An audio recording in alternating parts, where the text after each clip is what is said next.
Good morning, my Teaserking family. How is everybody today? Well, we started off on a good note. We hit the App State, Georgia State over I gave you yesterday. Over under 61 went down to 60, and they win 42-17 App State, which is a 59. In teaser land, it's a W. See, this is where teasers work. Let's say the game was fixed, right? Here's a perfect example. Game's fixed. Can't win by more than 60. They win by 59. Aha. But in teaser land, all we got to do is win by 54. Keep it over 54. We get the W. So they fixed the game under, but we win it this way. So again, off to a good start. Why did I pick it? Well, I had Georgia State, who's an over team, and App State, who's an over team. They both have fairly weak defenses, although App State, a lot of the points came against North Carolina, but then against Texas A&M, they only got 14. So kind of weighs out in conference. James Madison lit them up, and I don't know if Georgia Southern played them yet, but that's what you kind of look for, is who's lighting them up. And then you see that they also scored 60 points on North Carolina, who, when you watch the Miami, North Carolina game, you go, oh, this team's got a pretty good defense. So that was skewed also. So then it becomes, App State can score in North Carolina, who looks pretty good. So that's really what you're looking for. So you like to use the other teams to kind of compare what you have. And a quick note, really good news on gold. Watching my guy from England, it's all blown up. It's what's been happening in English. The reason the COMEX is down, and you see gold at 1650 or whatever, was for one real underlining reason, and that was because they know the Chinese and the Russians have a lot of gold, and they're trying to keep the price of gold down so they don't all of a sudden get up. So the whole intention of this COMEX driving the price down was for Russia, was to keep their gold price down. So Russia counters it by saying, fuck you, we're coming out with our own gold exchange. And India and Russia and China and South Africa and Saudi Arabia and all the BRICS countries have now backed this dollar by gold and are basically, it's blown up. COMEX is basically blown up. I'd give it a month, 2 months at the most. Gold will be near 50. Silver will be probably well above 2,000. They've been keeping the price down, but with what Russia and China are doing, and more countries are getting off the dollar because they keep raising the interest rates, it's crystal clear that they're raising the interest rates to blow up the dollar. Everybody will get out of the dollar. It'll collapse because it won't have value. Now, don't worry. As I showed you yesterday, you'll get this new dollar. So they'll just switch dollars and say, oh, well, the dollar collapsed, so we're going to come out with this new dollar. Again, it won't be a digital currency because the banks won't like that. JP Morgan does not want digital currency. He wants paper currency so he can print more. And the Rothschilds and the Rockefellers and all the guys who are really running the world don't want to be out of paper. Digital they can't control. They don't want digital. So how would you have digital gold? So if I go to the bank and I get paid, I get a paycheck, how do I get the money, right? So yeah, right now I kind of use my debit card to go to Kroger's and stuff like that. But basically, I'm saying something. So anyway, that's what happens. It's just happening. These idiots who are keeping the derivatives down are all getting crushed. And it's really close to gold and silver blowing up. To the point, like I said yesterday, I went to my coin store and I showed you and I talked about it. And I had to buy the $35 an ounce. He had a lot. I don't think I'll have a lot. I mean, the bullion, I don't know why they price it differently. I think it just was hard to get all the minted coins because I think the the central banks are holding on to it because they realize what's happening and they want to keep some silver. And so they aren't printing it. And that maybe is driving it up. But it's so far undervalued. It really doesn't matter if you buy it. Yeah, if you can get the Buffaloes for 23 or the Bobby, you can't even find the 10-ounce silver anymore. I went there. He was out of them. You won't see that anymore. You're just going to buy the $35 ones for now and just be happy that you can still find them because they're going to be at least 1,000 to 2,000 and you're not going to see them. Nobody's going to sell now. I mean, maybe at 2,000 they sell, but again, as I said, you sell because you need money. You sell your house, you sell your car, or you default on your car because you basically can't afford the rates. The mortgage, you're going to have a decision to make, and then you got to heat it. That's why BlackRock, I would get out of that stock if I was in it because they're going to go bankrupt because how do they heat the houses in the winter that they own that nobody can afford? If they want to rent them out for 10,000, good luck. You're gonna sit on houses. You're a freaking bank. You're not a mortgage company. No mortgage company is going to do anything. So keep that in mind. So gold and silver have just blown up. Just watched it now. Look out here. They're going to go through the moon. Probably give it a month or two, but when it happens, boom. I mean, it's one day, $18. The next day, $500. That's how quick it happens. That's why I warn you guys, go buy it. Buy it while you can, because when you can't, once the shit hits the roof, the shit hits the fan, it's gone. And it's gone at a high price that you can't even get. And you're going to say, shit, I could have bought it, but I didn't. And there's no worse feeling. We get it all the time in football. Oh, fuck, I should have bet this game. I should have bet that game. Why did I bet this? We do it to ourselves all the time. And that's the problem, right? So here you now have this is it. This is your golden opportunity. Buy it now because it's gone. The BRICS countries are blowing it up. Russia, China, India, as I said, more countries. Saudi Arabia wants to go. And once they start taking oil in non-US, the US dollar's done. And it's done. I mean, it's all done. I know some people need to actually see it done before they believe it's done, but it's done. I'm telling you now. What do? I read the future. I do it very fucking good because I look at the reasons that I'm reading the future. And it's not hard to do if you know what to look for. I know what to look for in football and gold and economics with people at poker. I've got it all down. If you do this, this happens. If you do that, that happens. And that's what I do. That's why I'm successful at this. So I'm successful in everything I do is I have that thought process. Why? Why is this happening? What's going to happen? So anyway, let's get on to football. But I will leave you with go buy your fucking gold and silver as soon as you can and buy just whatever you can get. You can get gold at $1,700 an ounce. I would just take out a loan and buy as much as you can. I mean, it's just ridiculous where it's at. All right, so we're going to Vegas Insider. We're going to look at NCAA football lines. There was one injury I was curious about, which was the Baylor quarterback. I noticed the line went from 8 to 9. And I'm going, so maybe he is playing. If he plays, it's an over game. So let's take a look. All right, so we got games tonight, which I'm not playing tonight. Yesterday's made sense. I don't like playing these off the week games because people get out of schedule and people don't like to be in schedule, right? So all of a sudden you're asking Troy, South Alabama, who normally plays on a Saturday, to play on a Thursday night. Not the best thing to do. Let's go through the lines. Troy, 3 and 47. The under went from 49 to 47. Georgia Tech, 3 and 47.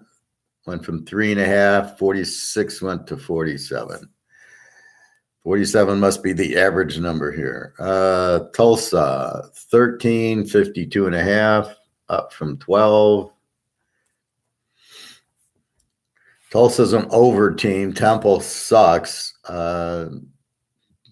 That's tomorrow's game, so we'll have to think about maybe playing that one. It's right up what I like. Western Kentucky, UAB, an A versus A, 1.5 from 3 and 58. We'll call it 59, up from 57. UAB is a very strong team. Western Kentucky, we know, is a very strong team. Both are very explosive, but both are A teams that have decent defenses. So an A team is, it's strong offense, strong defense. And my thought process has always been on these, be careful of the over in the game. UCLA played Utah, and I locked it over, and it went over. And when I looked at the unders on UCLA and Utah, when they played good teams, UCLA had played Washington 40-32. Now their stats said under, but clearly when they played a good offense, it was a 72-point game. Utah, the same thing. Now Utah gives up 40 to UCLA. Now, even though they're an under defense, they're still against a high-scoring team, they still give up points. So that's why I locked USC. Even though Utah is an under team, well, wait a minute, not against UCLA, they 40 points. And they gave up 40 to USC. So statistically, they might be an under. But we know against good passing teams, good offenses, they're going to score on them. So against maybe a Colorado, they'll shut them out. And that's where the stats get a little bit muddied. And that's where I come in. So what am I doing? I'm checking who they played. And that's really the key. If I go, Utah beat – all right, they beat Florida, and they gave up 29 to Florida, and it really made me think. So I knew they weren't really, because college is so weird where they can play a high school team one day and then they go play USC or UCLA the next. It's almost like two different, okay, when they play the high school team, this is the score. When they play the UCLA, USCs, it's this score.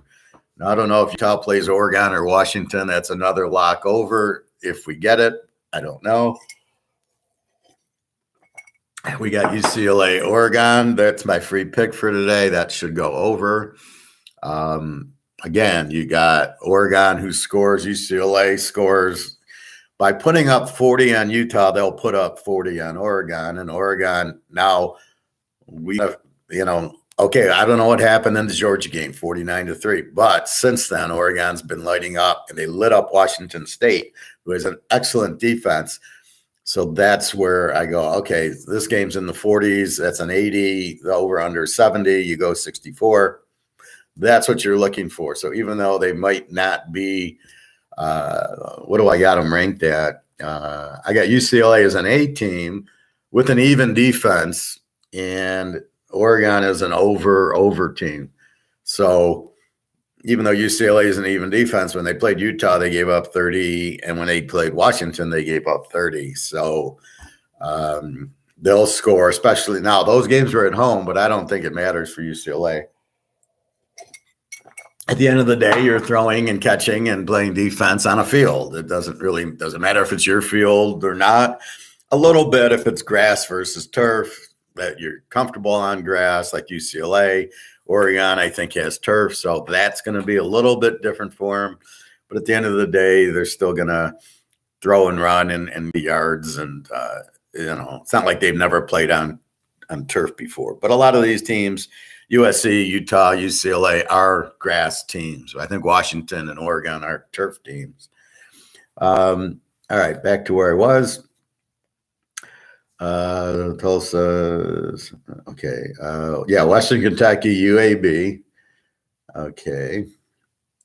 Now we get to Saturday's game. So here we go. Ohio State, 29.5, up from 29, and 49.5, down from 50. I'm just going to leave it. My line was 28. Obviously, Ohio State, an A team, strong defense. Iowa, an under team, a great defense, no offense. We look at a final score here. What do we see? Ohio State, how high will they get? Because Iowa's not going to get anything. All right.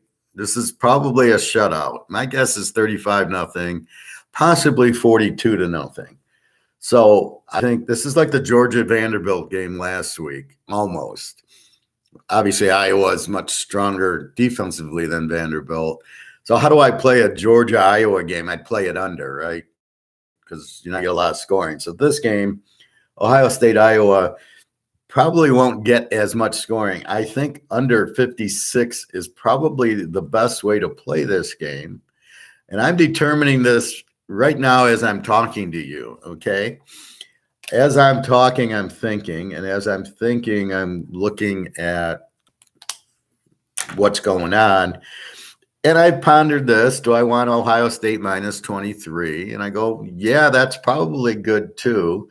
But what's the stronger bet? Under 56. So Ohio State basically has to score 60 points to lose the under. If they do that, then obviously they're good laying to 29.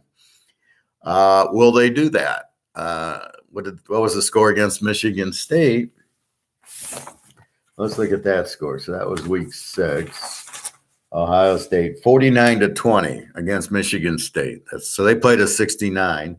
There, the over-under was 65. So it was a pretty high over-under, and Michigan State got it.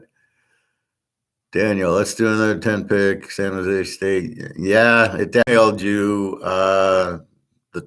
the teams, but I'll just check your email. If I didn't, I'll re-email it to you. Yeah, I was another 10 teamer with Alex, and it's the same thing. I nailed everything, and it somehow I got down to San Jose State, and I couldn't believe they lost to Fresno, who had lost to Connecticut. And then I just kind of was like, what the fuck did I play San Jose State for versus, the Texas Iowa State under, which I liked. And that's where it gets down to choices, right? It's I want to call this topic choices. You have all these choices to do what you want. I was more thinking about my work. We'll get back to football in a minute. And it was like, I was working at this small company. I got a master's in finance and economics. And the guy puts me in as the controller. I'm supposed to get a computer system. He doesn't give me one. I'm supposed to get a staff. I don't get one.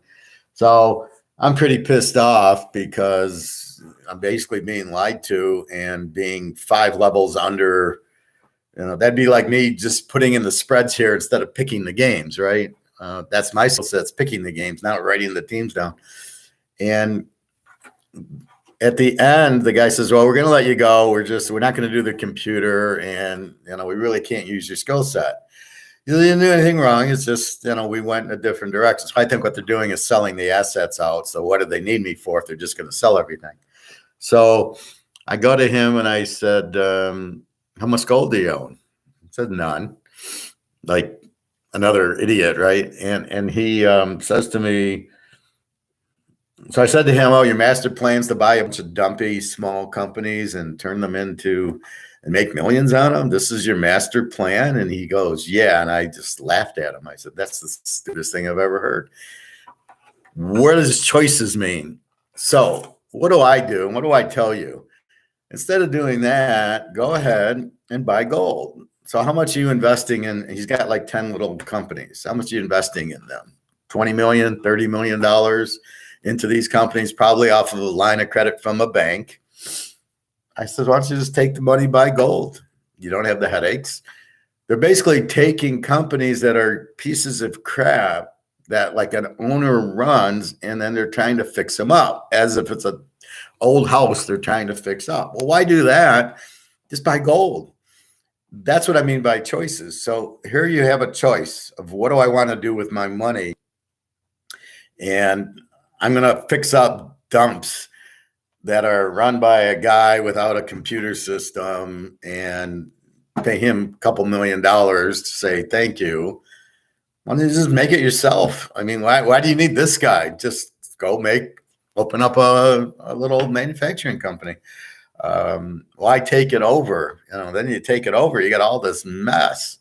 So it gets down to choices, and that's what football is, and dating, and getting married, and who you marry, who you date, who you talk to, what you bet on. It's all choices. So you try to pick the best choice, and that's why in my mind, I go buy gold and silver from a financial standpoint.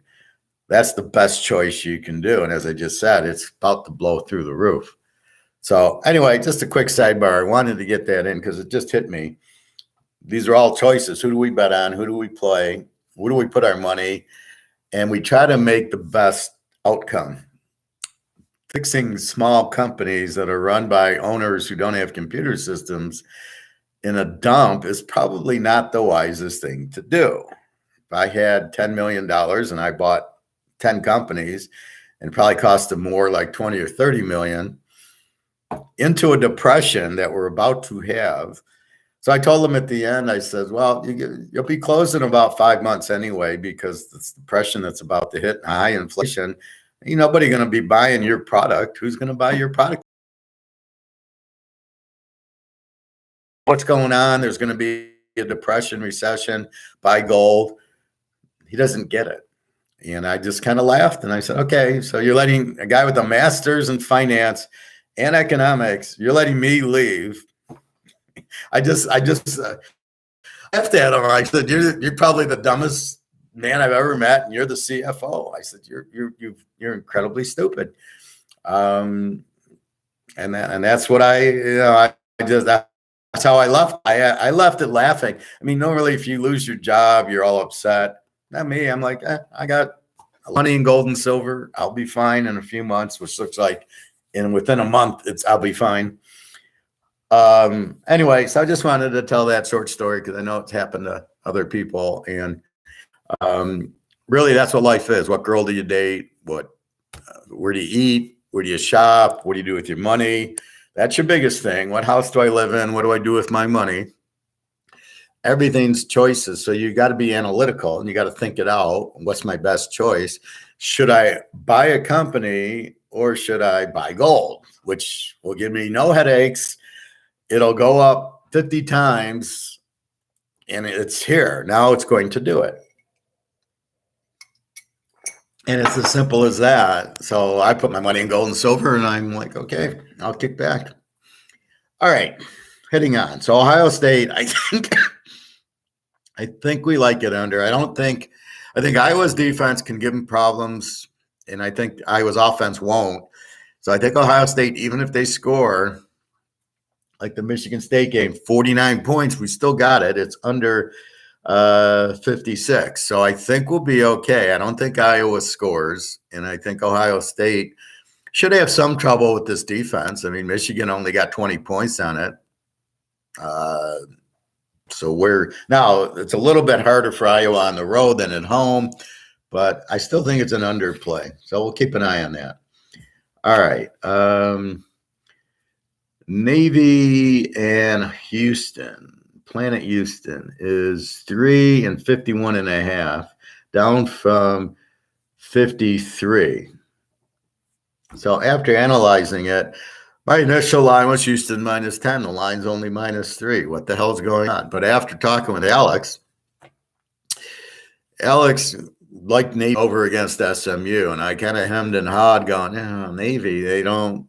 And then Navy starts throwing the ball, and they start scoring. And I looked at Navy the last 3 games. So this is a little analytical research, and I see them scoring 40 points against good teams, against SMU. Not the greatest defense, but neither does Houston. And so my thought is, well, what do I really like? And I go, well, the game's at Navy. And then I see 51. And I'm like, that's only over 45. That seems like a low number in the way I know Houston scores. And I know Navy's been scoring and by throwing the ball. So it's not just run. And I really like the over here, 51-45. Just because what they did with SMU. Now they couldn't stop SMU, and it was 40-20, and then they scored 2 late touchdowns. So I think you'll see the same thing here. I think Houston, just like SMU, should put up in the 30s, and Navy gets in the 20s, and you're at 60, and the over-under is only 45. Here's where the bet's made because the over-under is low. The total's wrong. That's where the bet comes in. And that happens a lot. And you got to avoid it sometimes. I avoid overs that are mid-70s. it's too high, I look for the over. Like here, I'd rather bet this over 51, over 45. I would rather bet than the 70. Although we are betting the UCLA Oregon at 70. That's kind of the exception to the rule. They're just it's clearly a 90-point game, so we are going over on it. Even though it's 77, I got it in at 70. See, this is one I look at, and at Monday I'm emailing, bet it now, bet it now, bet it now. And it's gone up to 72. But I just think Navy scores. Houston doesn't have that strong defense. Navy, I have them as an under team, but as we saw against SMU, put up 40. Houston's the same as SMU, good passing attack. So here's where I get skewed a little by the over-unders. Hey, Williams, good morning.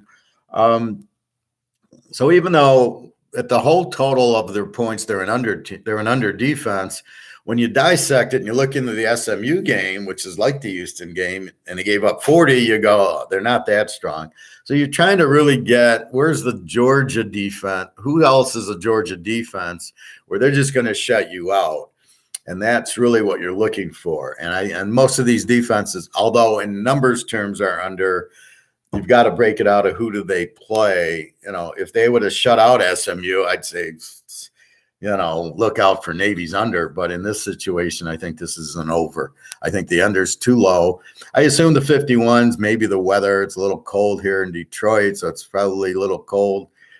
One of the gentlemen yesterday said it was 29 in the App State game, and I looked at the pregame, and the coaches were in T-shirts, and I'm going, must have been 59.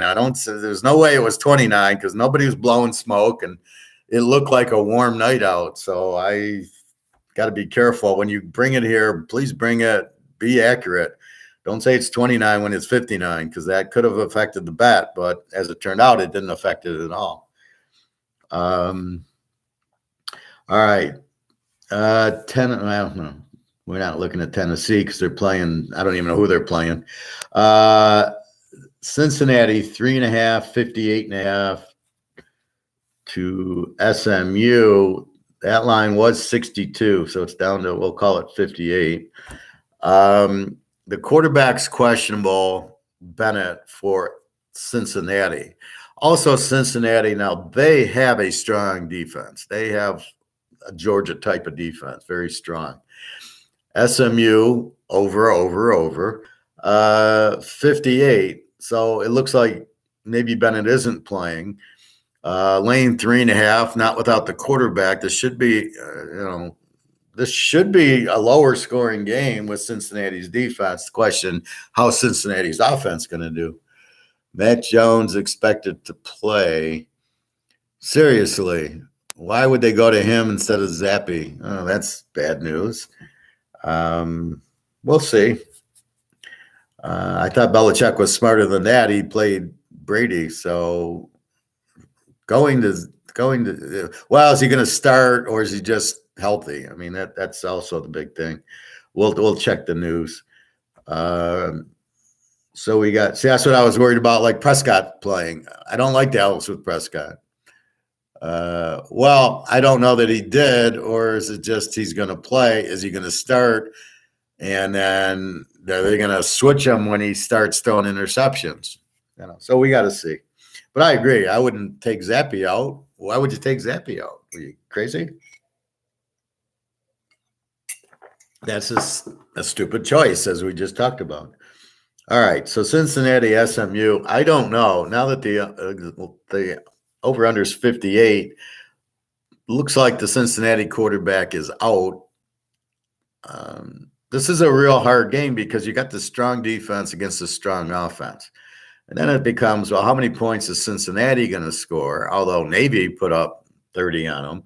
But I don't know that SMU gets into the 30s. So I can't really tease the dog. If I could, if it was SMU favored. So it's really, do I want SMU in 9.5 against this defense? So I think they'll be able, I think SMU is probably the prudent play here, but I don't really like it. I don't really want to bet against this defense.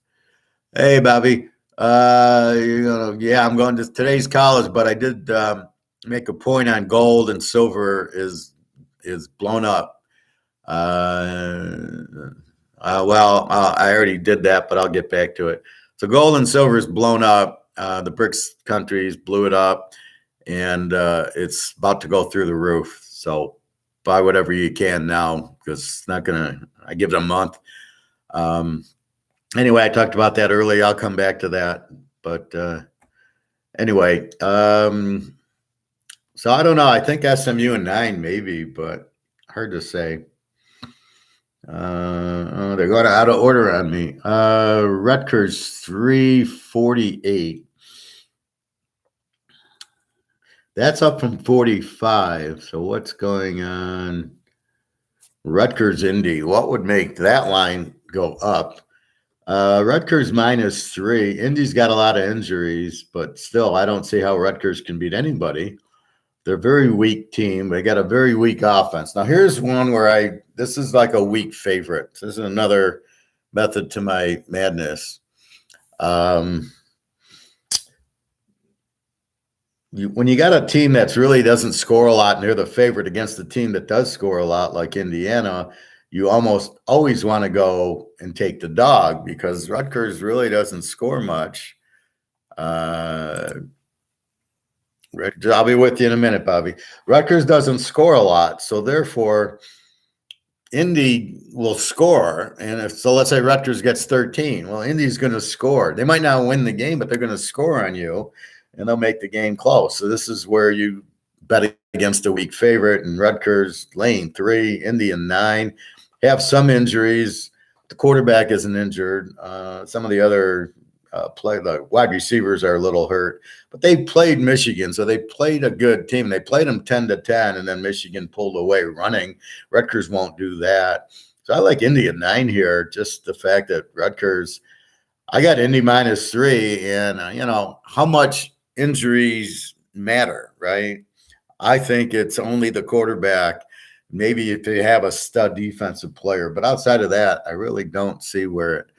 Bobby, I didn't know. Okay, cool. I'll be on. So I look forward to the rest of the class. Yeah. I was just watching a thing, and our guy from England saying that it's all blowing up. And the real reason for the drop in the COMEX is really against Russia. So it's not market. It's being held down. So the value of the Russian gold won't go up. That's their thinking. And everything's priced in U.S. That's why the COMEX is down. So the Russian gold is priced in U.S., stays down. But that's why the Russians and Chinese and all the other people that have gold, Russia, China, India, are all saying, screw you, we'll go to our own currency and we'll mark it at real price, which will be much, much higher than this bullshit COMEX price.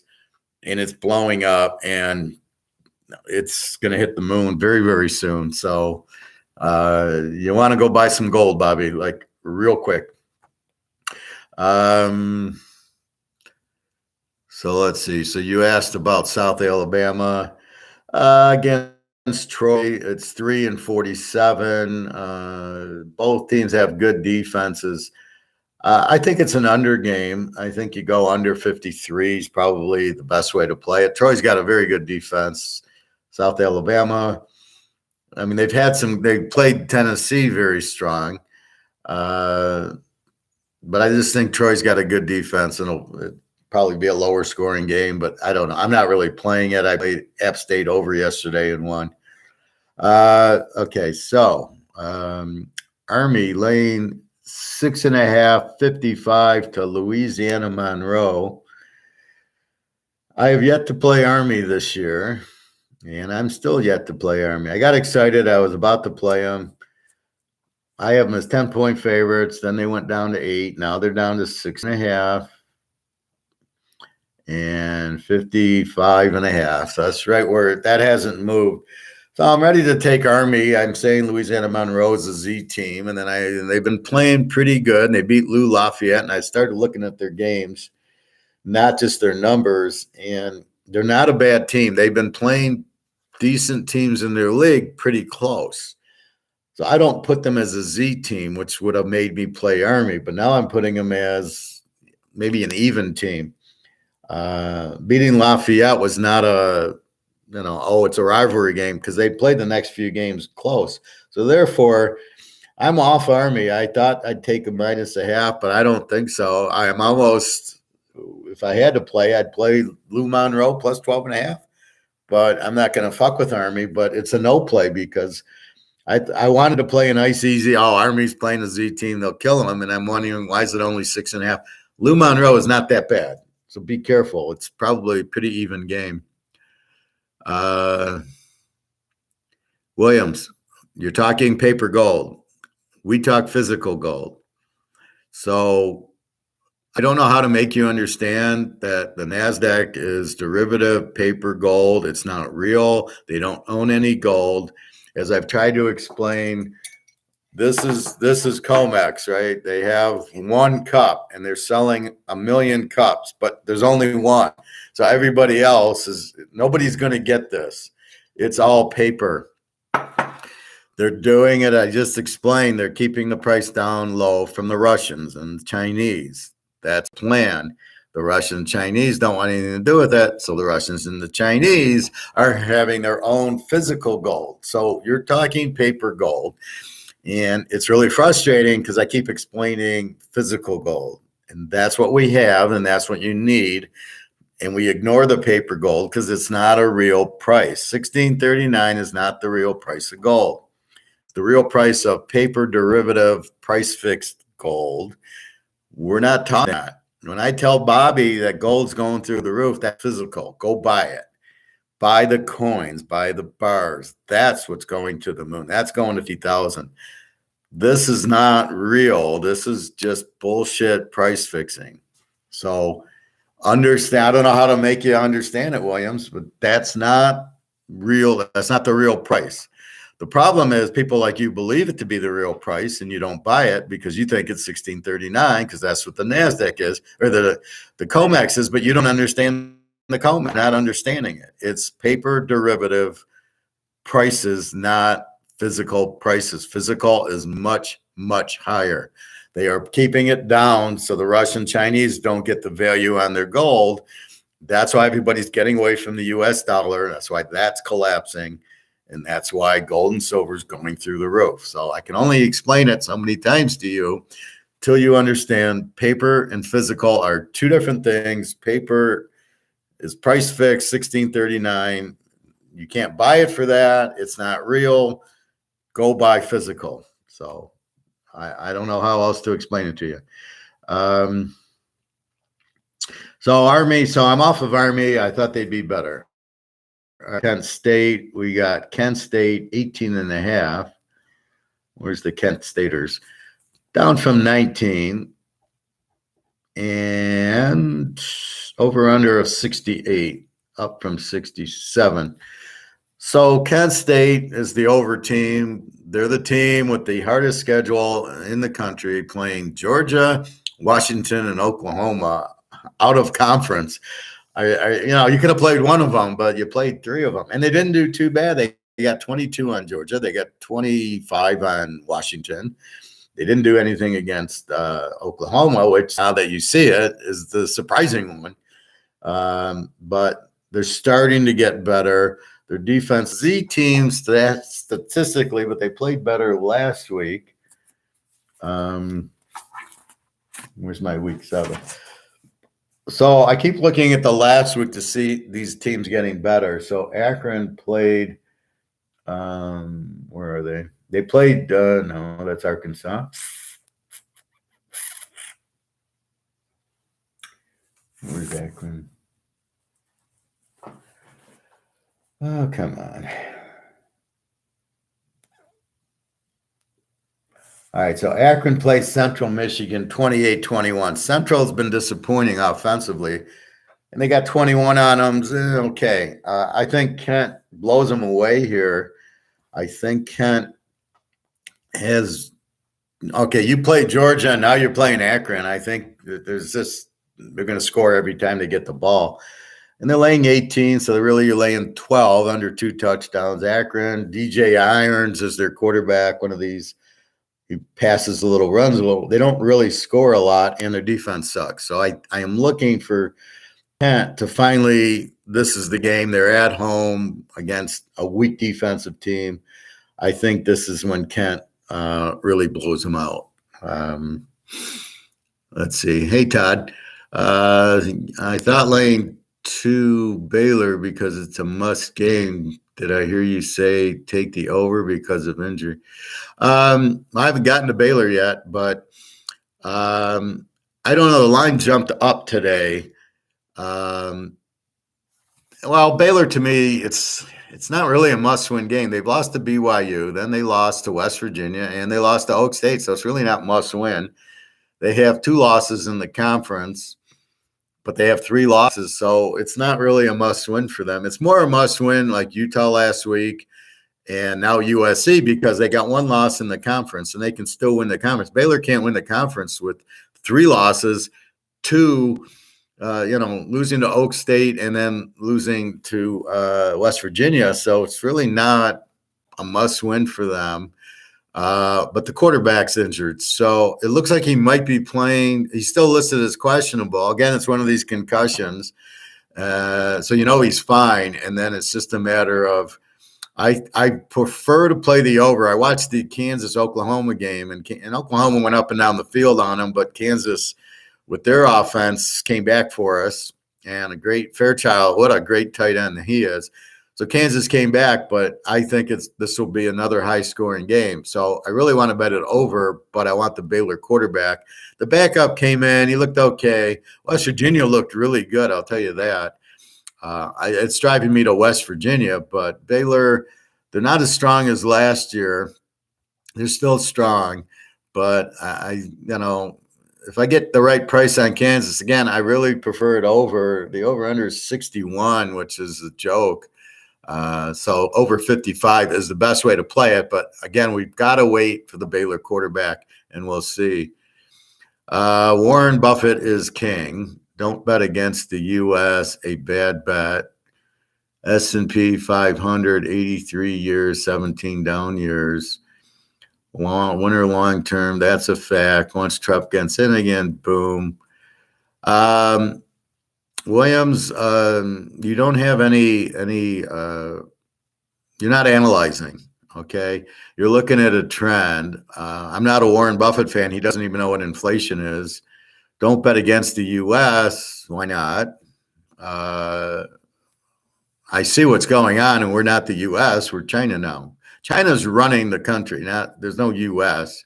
Look at your government. Look at Biden. You think he doesn't even know what day it is? You think he's running the country? No, it's the Chinese. S&P 500, 83 years up, 17 years down. Well, why was it down 17 years? Because you had inflation probably in the 20s, right? The 20s and 30s when you had the inflation. What do you got now? Inflation. So that will drive it down.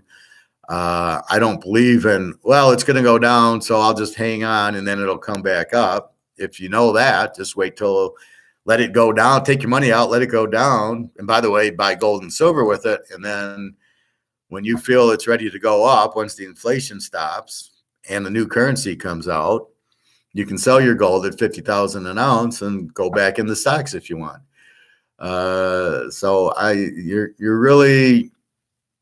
You're not, I don't care if he's a billionaire or what he is. So is Bill Gates. He's about to go broke. It doesn't always come back. That's not true. And I don't care. Warren Buffett does not know what inflation is. When they asked him about it, he says, well, it's prices going up. No, that's not inflation. You're devaluing the money supply. The effect is prices go up, but that's not the inflation. The inflation is the money supply. He didn't even know that. The fact he buys like 1,000 or 1,000,000 shares of Disney and Coke doesn't make him a good guy. He's a scammer who sells insurance. He's an insurance salesman. I don't like him. You can't time the market. Well, you sure as hell shouldn't be in it during inflation.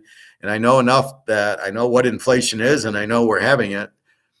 I'm not thinking short term. I'm buying gold and silver. I think, as you know, long term. I'm getting the hell out because it's going down. And I had this conversation with people at work where I'd say, what do you got your 401k in stocks? Get them out. Well, it'll come back. No, it's not coming back. So, look, Williams, I'm telling you, you don't believe me. That's okay. you'll find out when you don't believe me that I was right, but that's okay. You believe whatever you believe, but I'm asking you, where do you believe it from? Where are you getting your information from? You're looking at a chart of what happened, but this is not the same. This is different than what's happened the previous 60 years because they're blowing up the dollar and there's hyperinflation. And this really happened in the 70s, and you think they're going to fix it. They're not. They want to blow it up. And China's got this new currency, and gold and silver are going through the roof. That's what's happening. That's real. What you're talking about is stuff that happened, but it's not the same now. But you don't know it's not the same. That's why you're not analyzing it. See me in 5 years, whatever. Okay, Williams, whatever. I mean, this is a class.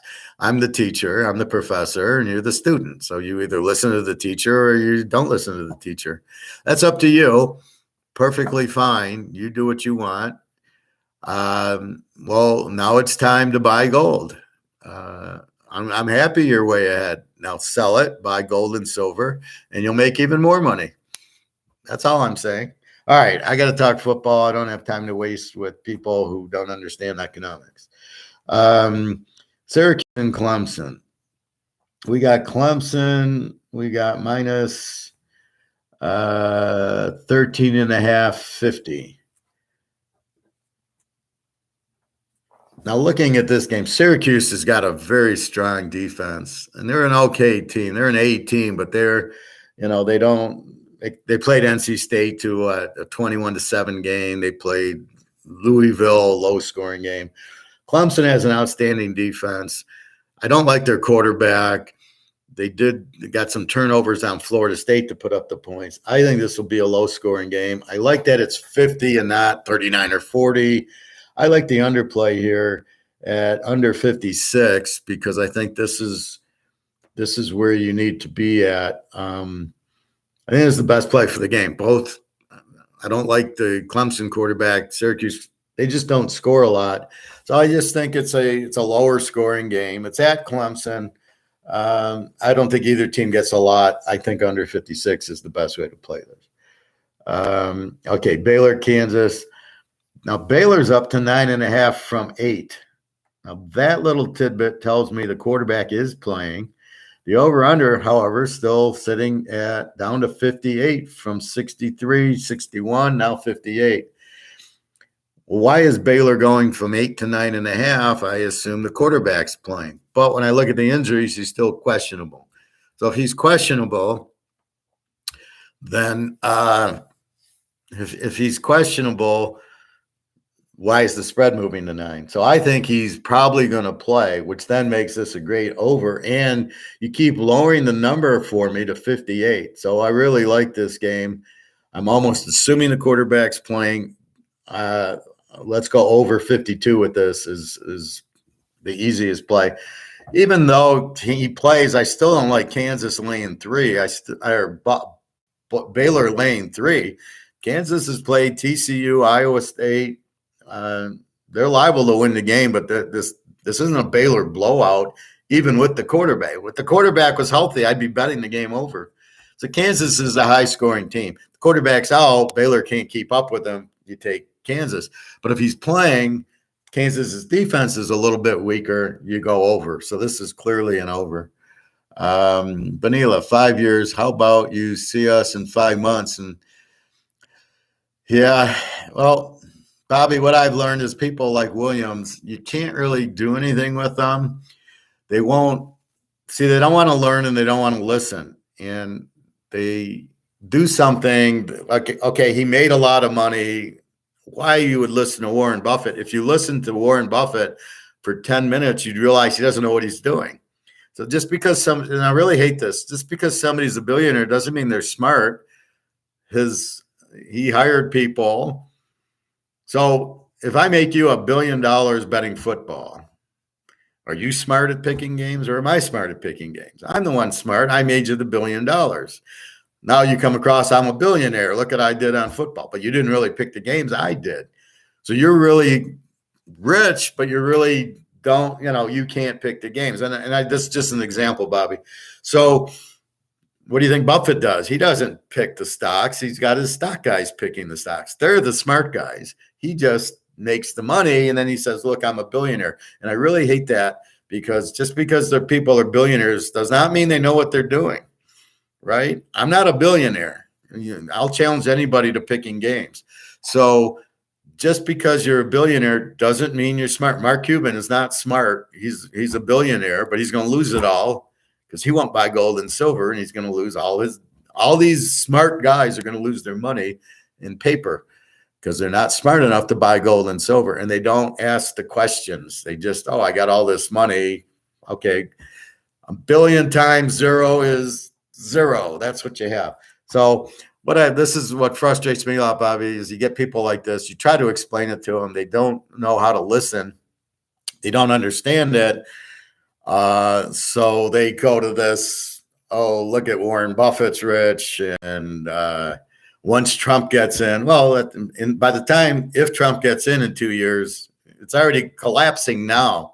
You got 2 months, maybe 3 of then the shit hits the fan and gold goes through the moon.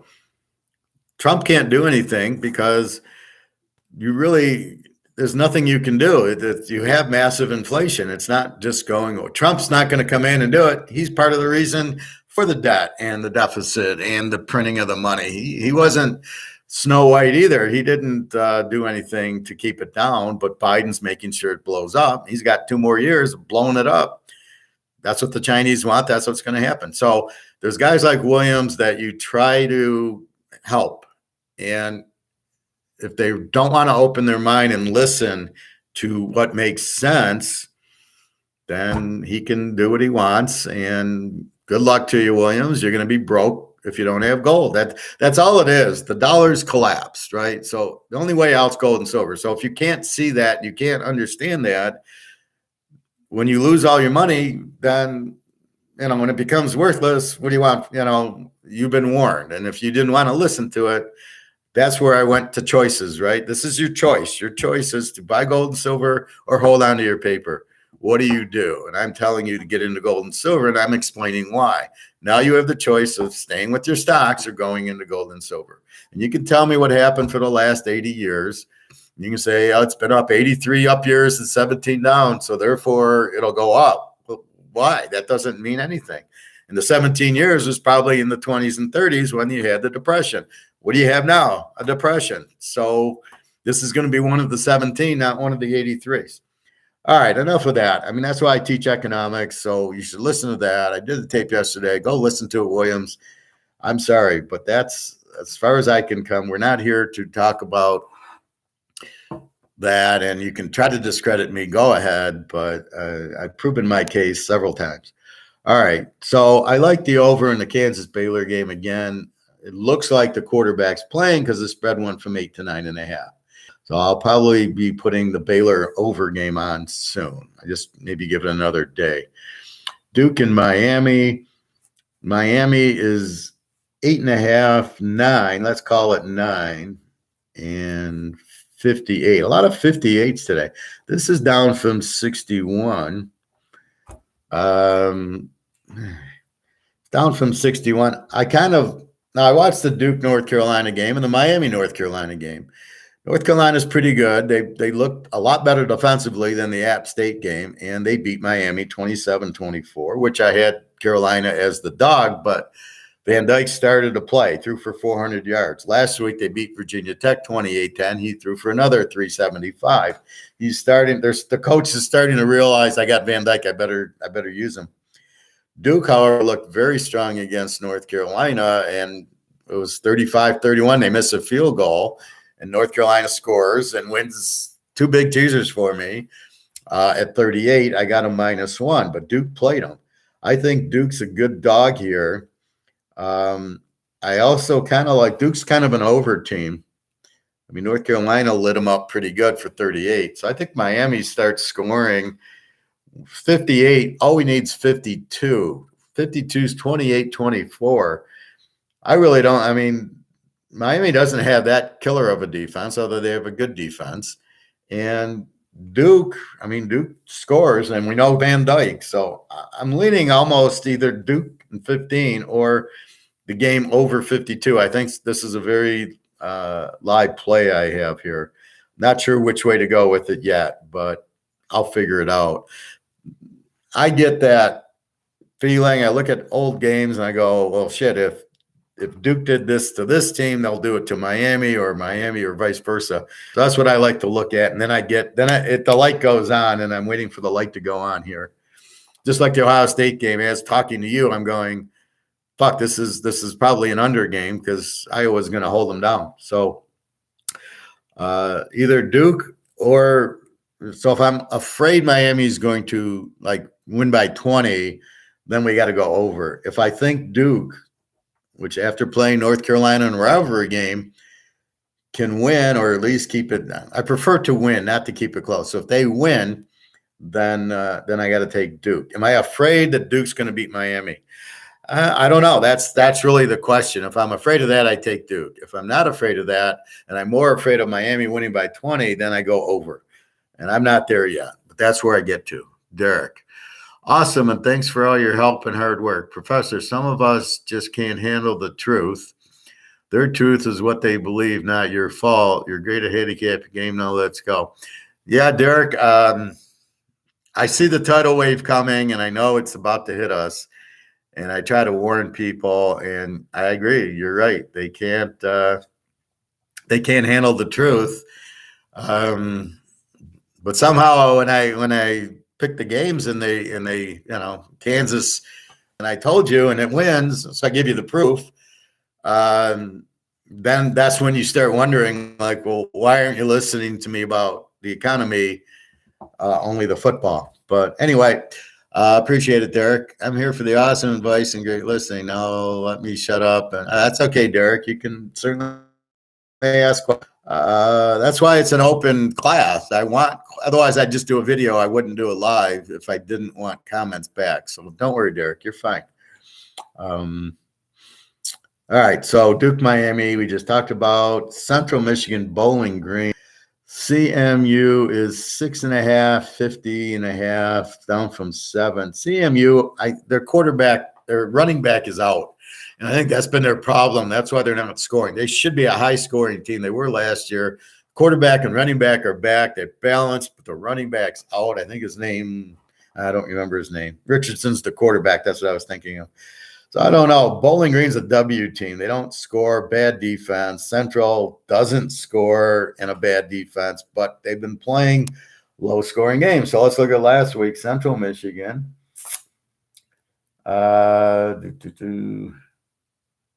Against Bowling Green. All right. So Bowling Green beat Miami of Ohio 17-13, which is impressive. Miami of Ohio has this really good defense, but they lost their quarterback. So they play under games. So 17-13 beating Miami is very impressive. Central beat Akron, I believe.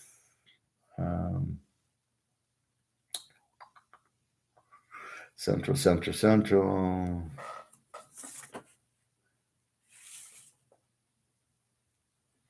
Oh, come on. Maybe that was the week before. I thought it was last week. Well, yeah, 28-21 beating a weak Akron team. So Akron's the Z team. They could only beat Akron by 7, and Bowling Green's beating Miami of Ohio.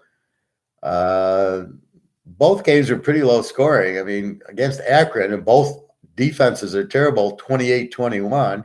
And Bowling Green against the good Miami of Ohio defense, 17-13. So I don't know about the 50. Again, Central, this is probably a Bowling Green, but I'm not all over it. I just avoid Central because they're just running and they're not scoring, and they're beating Akron by 7. It's just they're a bet against team, really.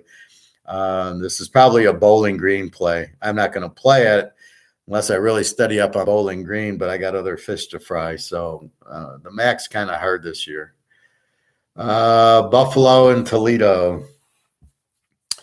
All right. We got Toledo laying 7 at Buffalo, over under 57. This is down. What the hell's going on?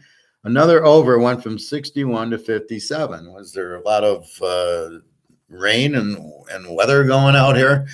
This is the fourth and fifth game that's went from 61 to 57. Toledo, excellent team. Buffalo, excellent team. Both have good offenses. They're both B teams, so their defenses are not terrible. They're both like in the mid-20s. Toledo is really the class of the league. They just killed Northern Illinois. Last week, they beat my Kent team 52-31, so they are explosive. And Kent, I'm glad to see getting 31 makes me like them against Akron this week. Buffalo, that was my big play last week against UMass 34-7.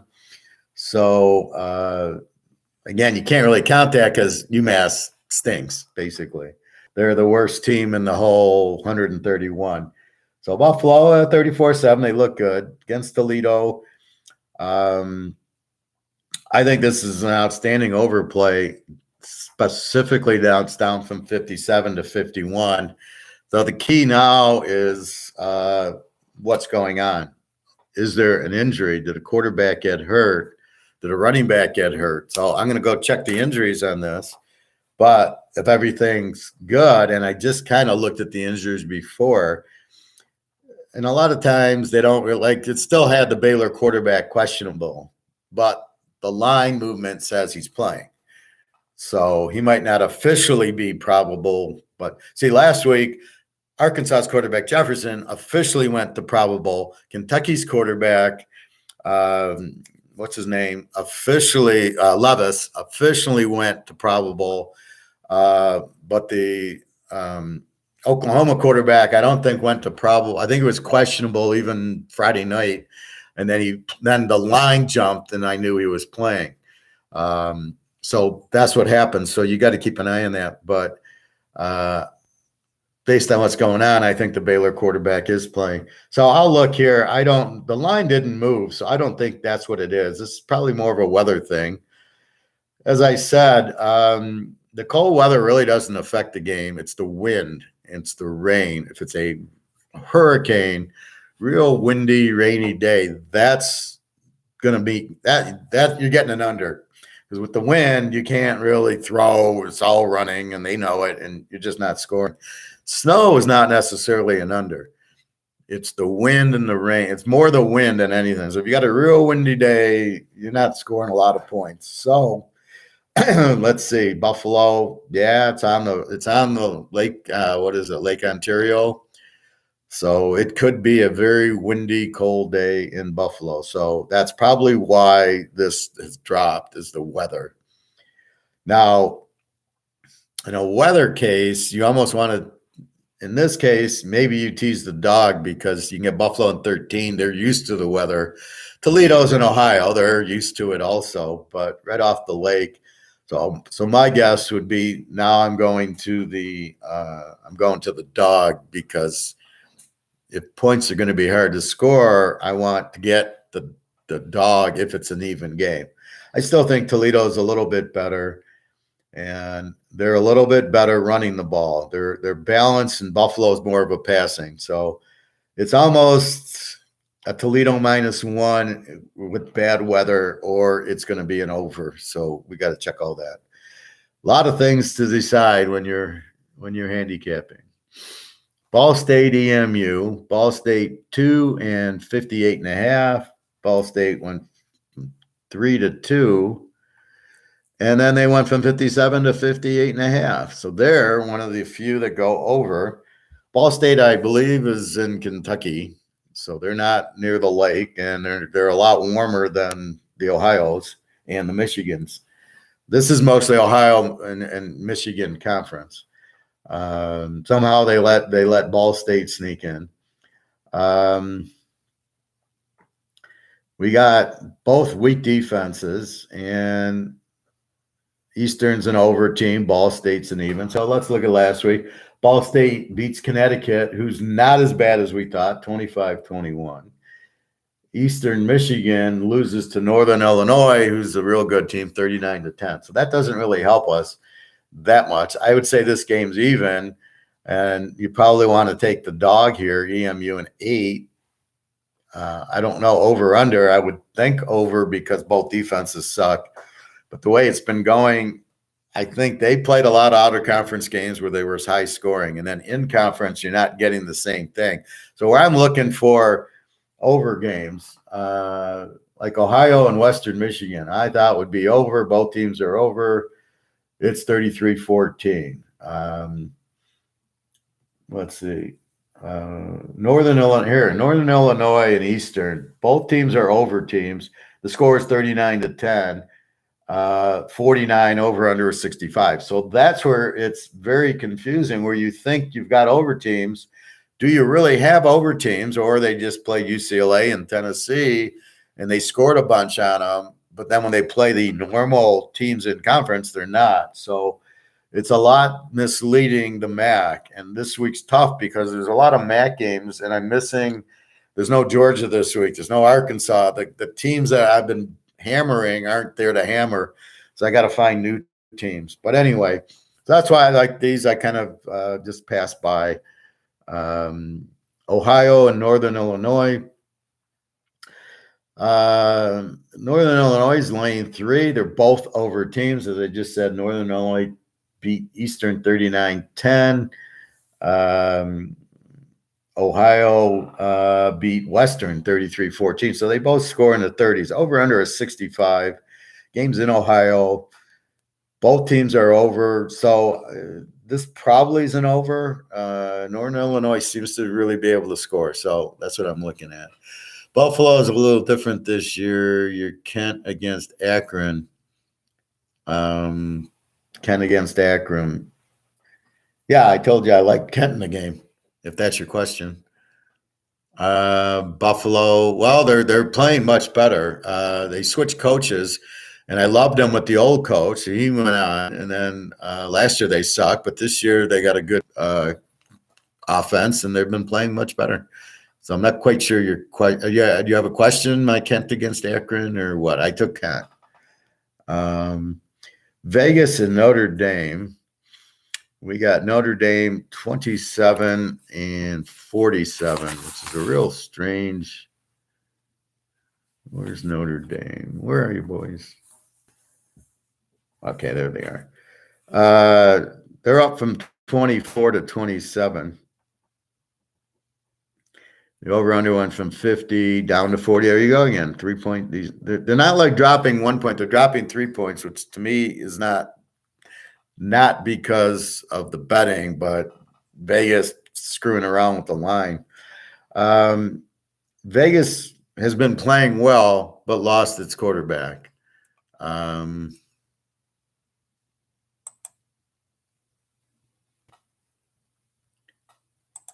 Hold on, it's stupid.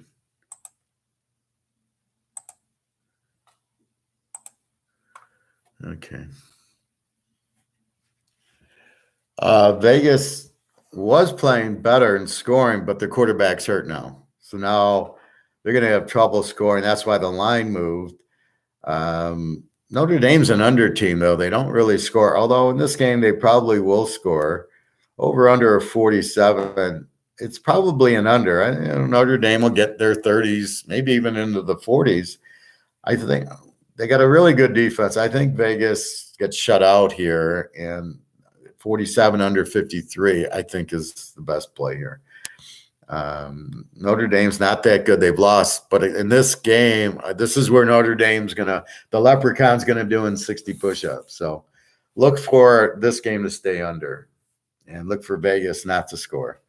Rice and L Tech. Rice is 357, down from 59. All these lines dropping down. Rice and L Tech, they're both over teams, so you would think this game be high scoring. I have them from last week. Rice lost to Florida Atlantic 17-14. That's surprising because Florida Atlantic doesn't have a good defense, so what's going on there? So very surprised Rice didn't score. Could it be turnovers? Quarterback's not hurt. So Rice I'm not sold on Rice being that good. L Tech, let me look quickly. They lost to North Texas 47-27. North Texas is an explosive team, so I'm not surprised. And North Texas ran it down their throats. LTEC's more of a passing team. So I would almost think LTEC as a home dog to Rice is probably a good play. Here goes the distractions that we can't pay attention to. Well, I hit them, so I hope they're all hit it.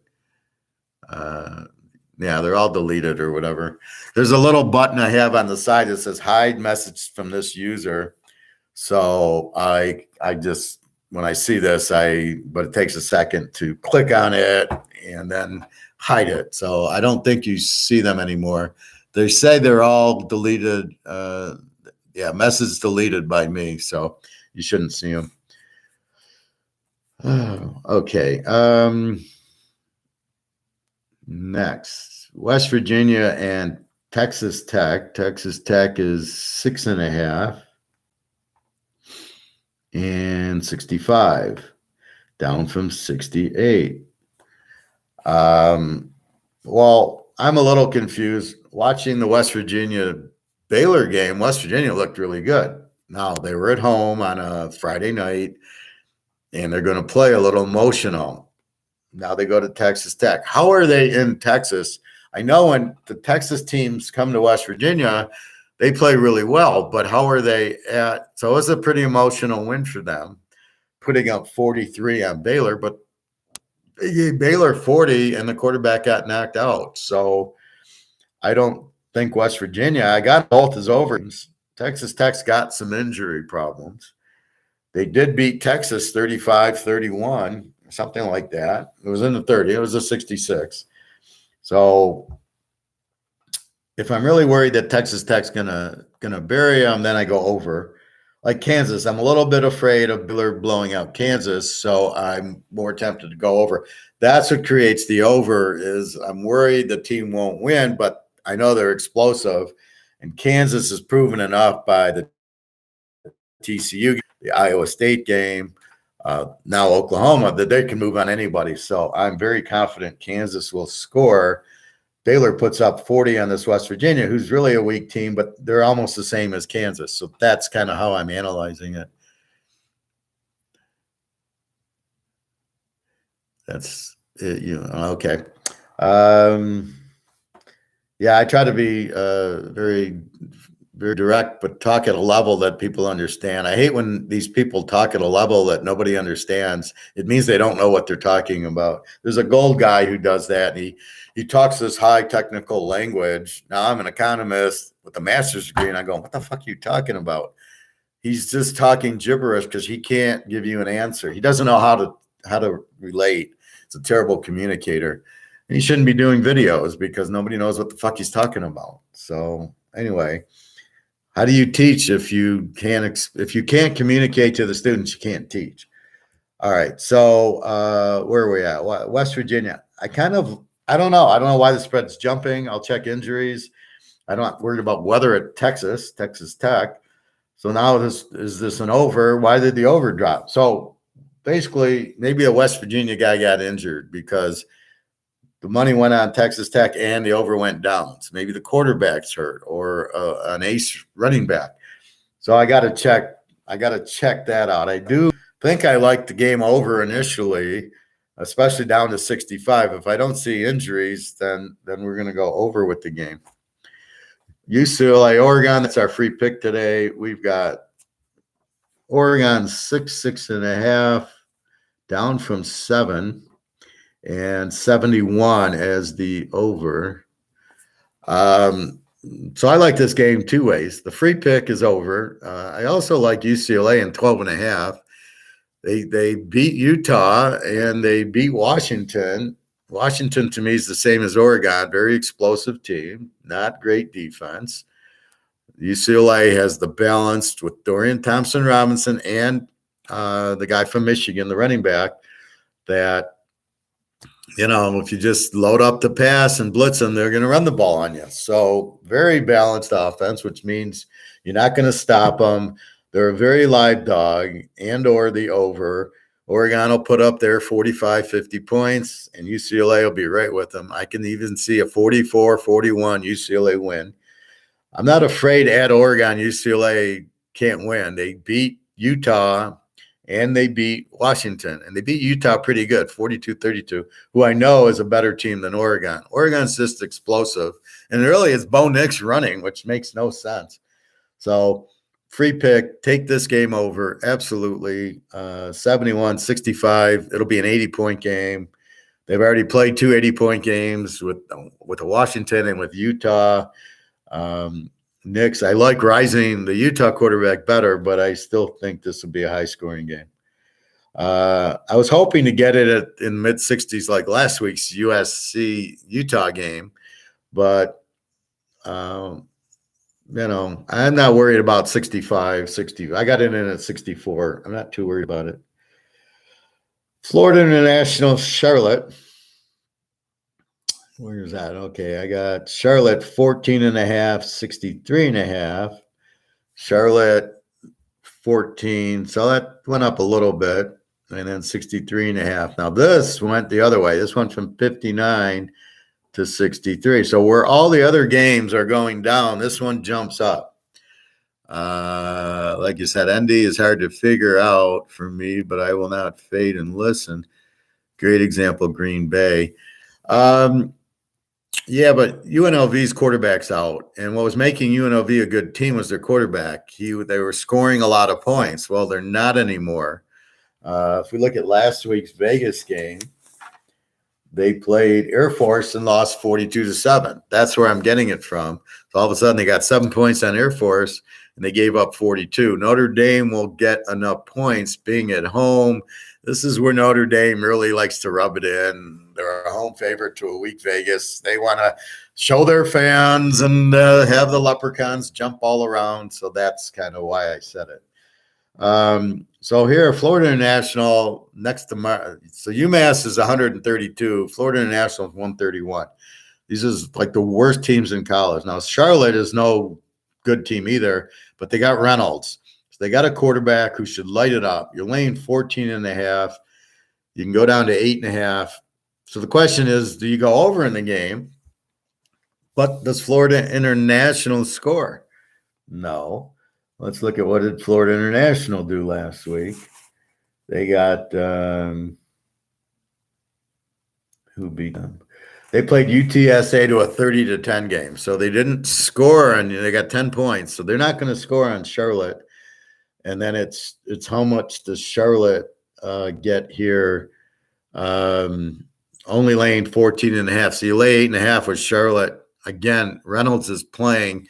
Reynolds will get you 4 touchdowns because he's that good of a quarterback. Florida National won't score. So I don't know why anybody would be betting the over in this game because where's Florida? You're not going to get points from this. Is like 38-10 Charlotte. Where are you getting points from Florida National? They're terrible. So Charlotte will score and get a good lead. They might even 45-0 them, but that's it. So I think Charlotte minus 8.5 against the Z team in Florida International. I think that's a pretty easy one, actually.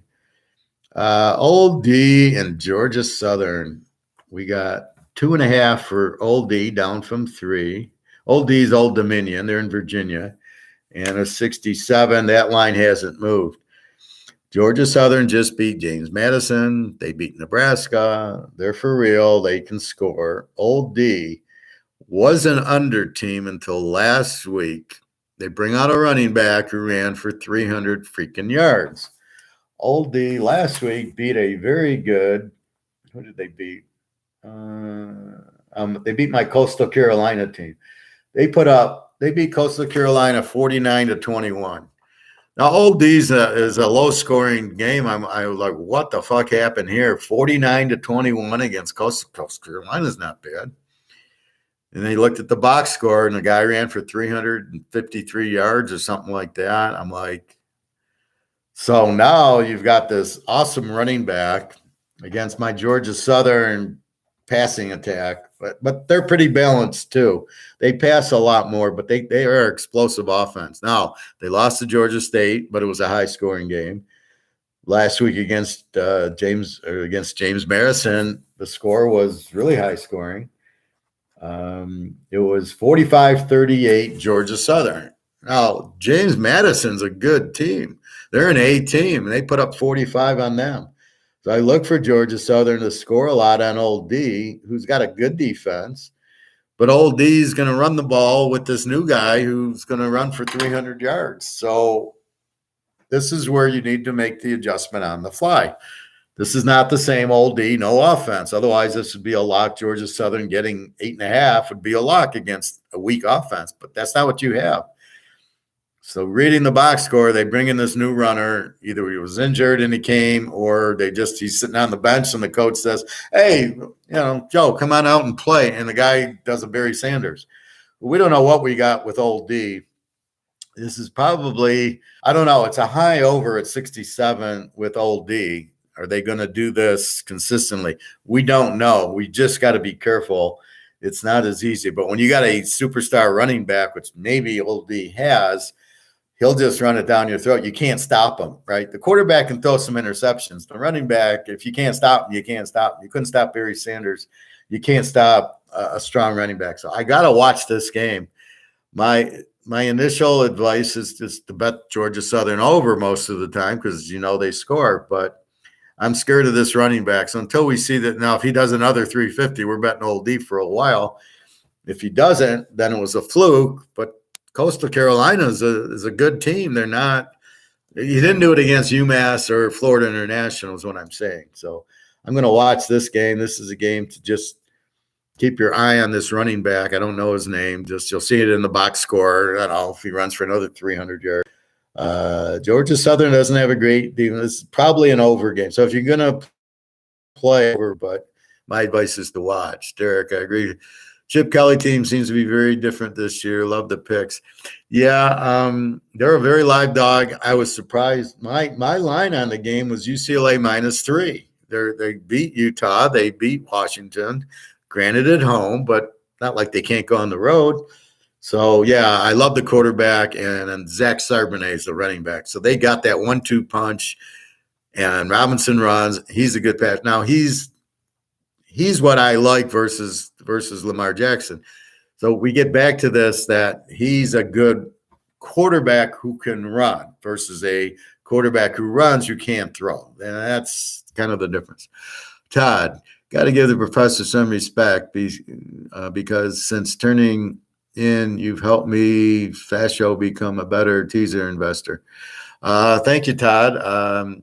Well, I mean, you can see the results. I give you what did I give you last week? Kansas plus the over in the USC game, and it won. So even if my analysis is good, it's all about the results. Well, you can see by my results, I went 17-3 last week, hit all 3 locks, and I've been giving you free picks every week, and every week they've won. So all you can really do is, does it make sense? But does it win? And I'm giving you the winner. So that's really what this is about. But I'm giving you the explanation of the winner.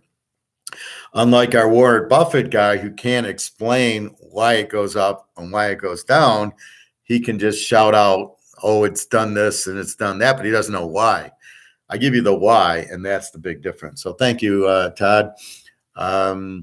Well, this is class, and I'm teaching, and I'm pretty sure you're learning because I'm pretty much spitting out my brain of how I do it and why I do it and what I'm looking for, and then you're seeing the results. So if you go last week and you go game by game, well, he was right there, he was right here, he was right here, he was right here. So it's a lot of rights that I give you. Hey, Sean, good morning.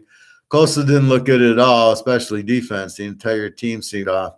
Well, I'll tell you, the kid from Old Dominion ran for 350 on him. So is he that good, or did Coastal Carolina just take the day off? I don't know. But until I know, I don't know what to do with Old Dominion. But I thought McCall threw for 4 touchdowns or something, but they let the kid run all over him. So we'll see this week what happens. BYU Liberty. BYU is 758.5, and BYU is 4.5, so they went up to 7. I don't know. BYU, the quarterback supposedly has an injured hand from my source at BYU, who says he's got an injured hand. It's not in the injury list. I don't know who but BYU is. They beat Baylor and then they get killed by Oregon. So I think they're good. They get killed by Oregon. Then they beat somebody else. They've been very disappointing this year. Then they lose to Notre Dame. I don't know. I'm staying away from this game. Over under of 57. Don't know. I have no comment on this. BC and Wake. Wake is laying 20.5, 61. Down from 21. 61 stayed. We know Wake has Hartman. We know we're going to get about 40 points from Wake. BC's a very weak team. Weak offensively and a terrible defense. I think this is a Wake play. You're laying 14.5. I think they handle that easily. BC shot their wad against Clemson, and it was play for Johnny night because Johnny had cancer or whatever, and they're all wearing bandana, and they still got crushed by Clemson. And that was at home, and that was a couple weeks ago. So if they couldn't do anything in that game, I don't see what they're going to do against Wake, who handled Florida State very easily at Florida State. Hartman looks like the best in the country by a mile. He's up there with Hooker and Rising and Thompson Robinson. I mean, there's about 7 or 8 really, really strong pros this year. I mean, these guys, if Jacksonville keeps Lawrence and could have these guys, they're out of their freaking minds. Todd, Coastal laid the biggest egg I've ever seen across my screen this time around. Last year, they're on fire. Just wait for the next 2 games, and we should see how good they are returning to Licking. Well, you gotta really, Todd, it's the defense. We know McCall's great. I've seen they've had injured running backs, and I don't know if they're starters or backups, but they've had 4 injured running backs, which has taken balance away from them, which then you can't rest your defense. You need to run to rest your defense. So the defense isn't getting rested without the running attack. McCall's great, but as you can see, if you just throw the ball, their defense couldn't handle the running game. So you got to watch the running game. If they're back, then Coastal gets back because you can't defend the running game and McCall.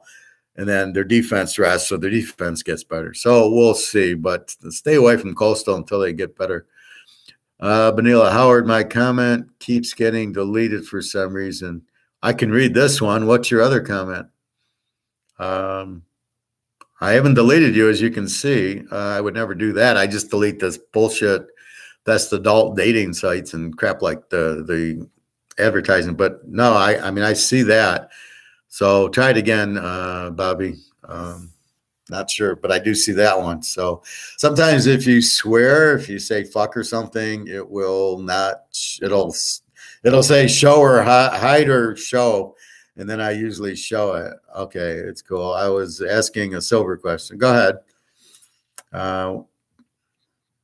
What do you want to know about it?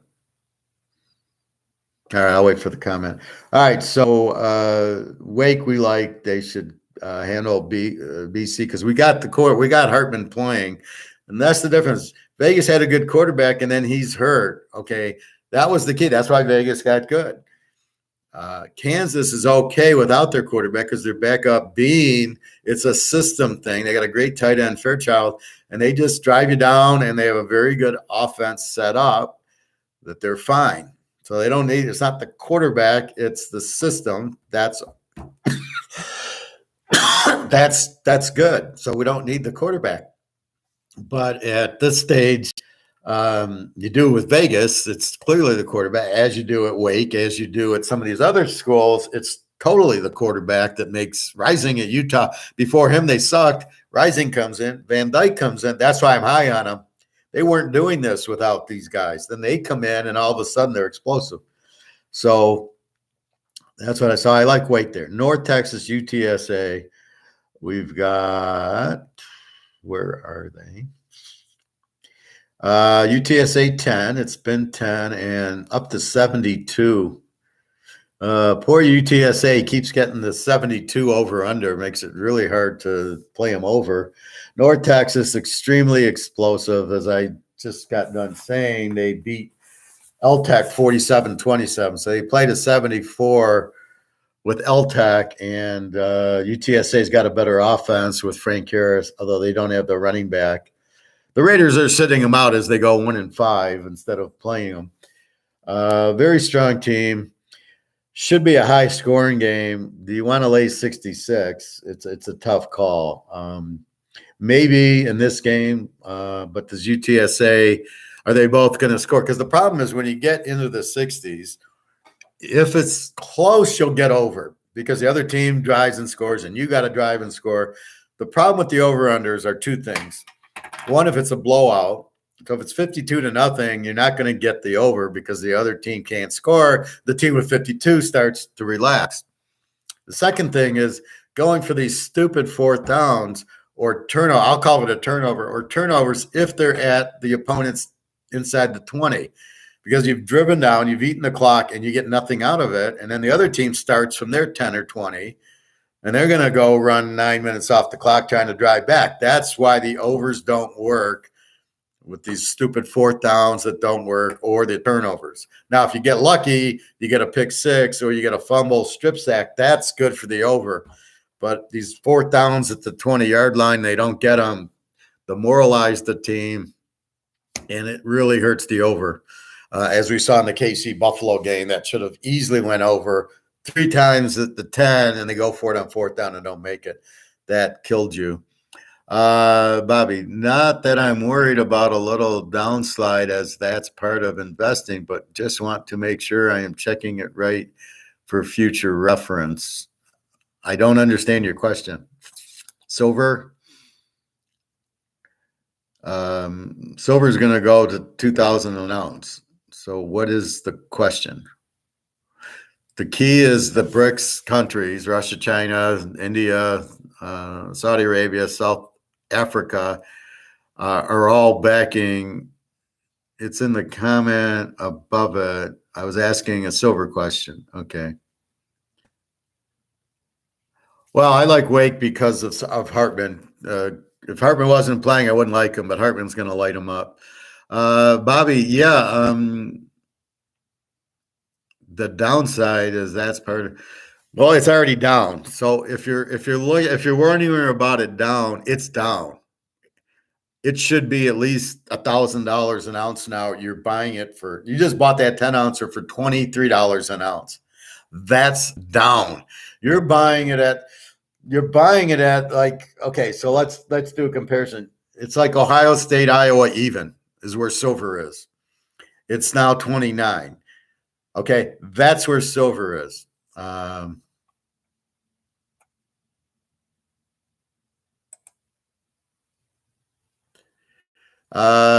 See, you said shit, so it warned me, do I want to show it? But it's there.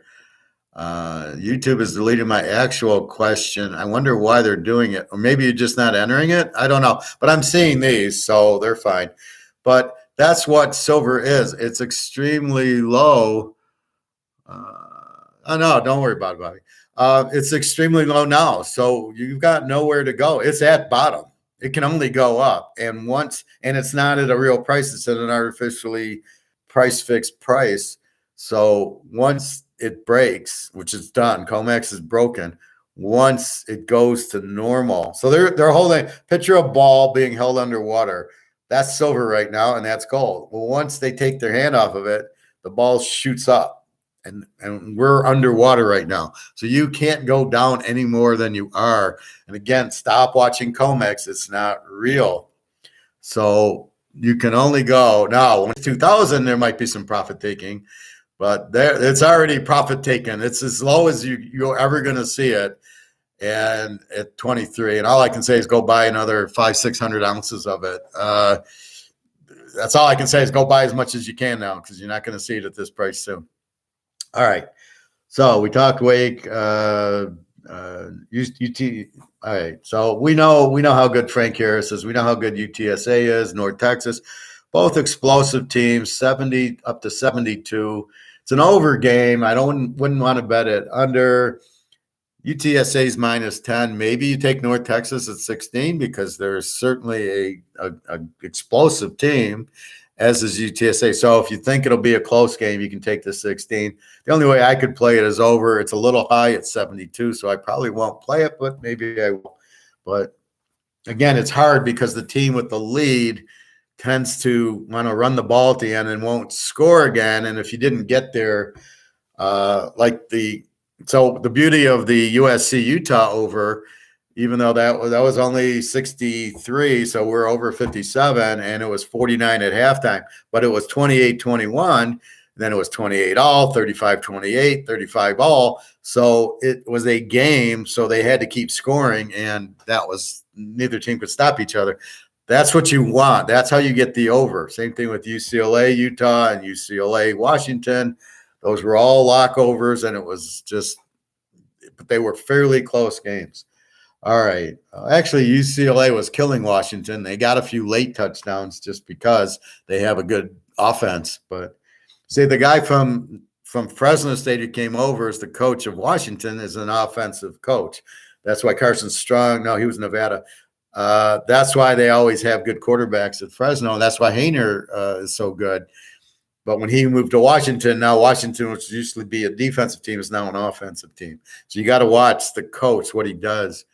You asked about price. Yeah, so that basically it's going through the moon. I'll try not to swear and abbreviate your famous words. That's fine, Derek. It's okay. I don't care if you swear. There's one thing I've learned: people that swear are honest. Okay, so when I say fuck, it's I'm honest, and I'm just being. These are my feelings. Why the fuck do they keep going fourth down like it's an automatic first down thing? So that's why I do that. But people that swear like me are very honest people. Maryland Northwestern. Maryland Lane, 13.5, 15-1. Down from 53. Tagliavua Jr., who's the quarterback of Maryland, is injured. Now he's questionable. Will he play? We'll find out. That's why this went from 53 to 51. So maybe he's not going to play, but it's Thursday. Northwestern's terrible. Somehow they beat Nebraska, I think. They're just a terrible team. Mary should beat them. They should kill them. But again, they don't have Tagliavua or he's injured. So the question is the backup. This is where I have a trouble with the coach, where they don't prepare a backup. Like, it's football. Everybody gets injured. You need two quarterbacks, and to not have one, like Maryland should pop in and look at Kansas. Their backup quarterback Bean is not missing a beat. They're still very strong. So that's what you have there. So Maryland should win. If Tagliavua wins, 13.5 is a joke. But that's probably why the spread's low, is he's questionable. So you got to check his injury status. So we'll go over that Saturday morning. What time's this game at?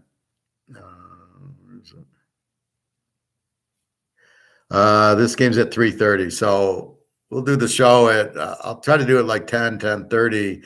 Hopefully we get the data by then, but then you can bet it. What happened last week is Kansas was a noon game. So until 11, then we saw the spread jump and we knew he was playing, but it was already 11 o'clock. So if you buy from me, I will add a game if I see a crucial injury and the guy's playing. I want to bet it. It'll be an easy winner for us. Bobby,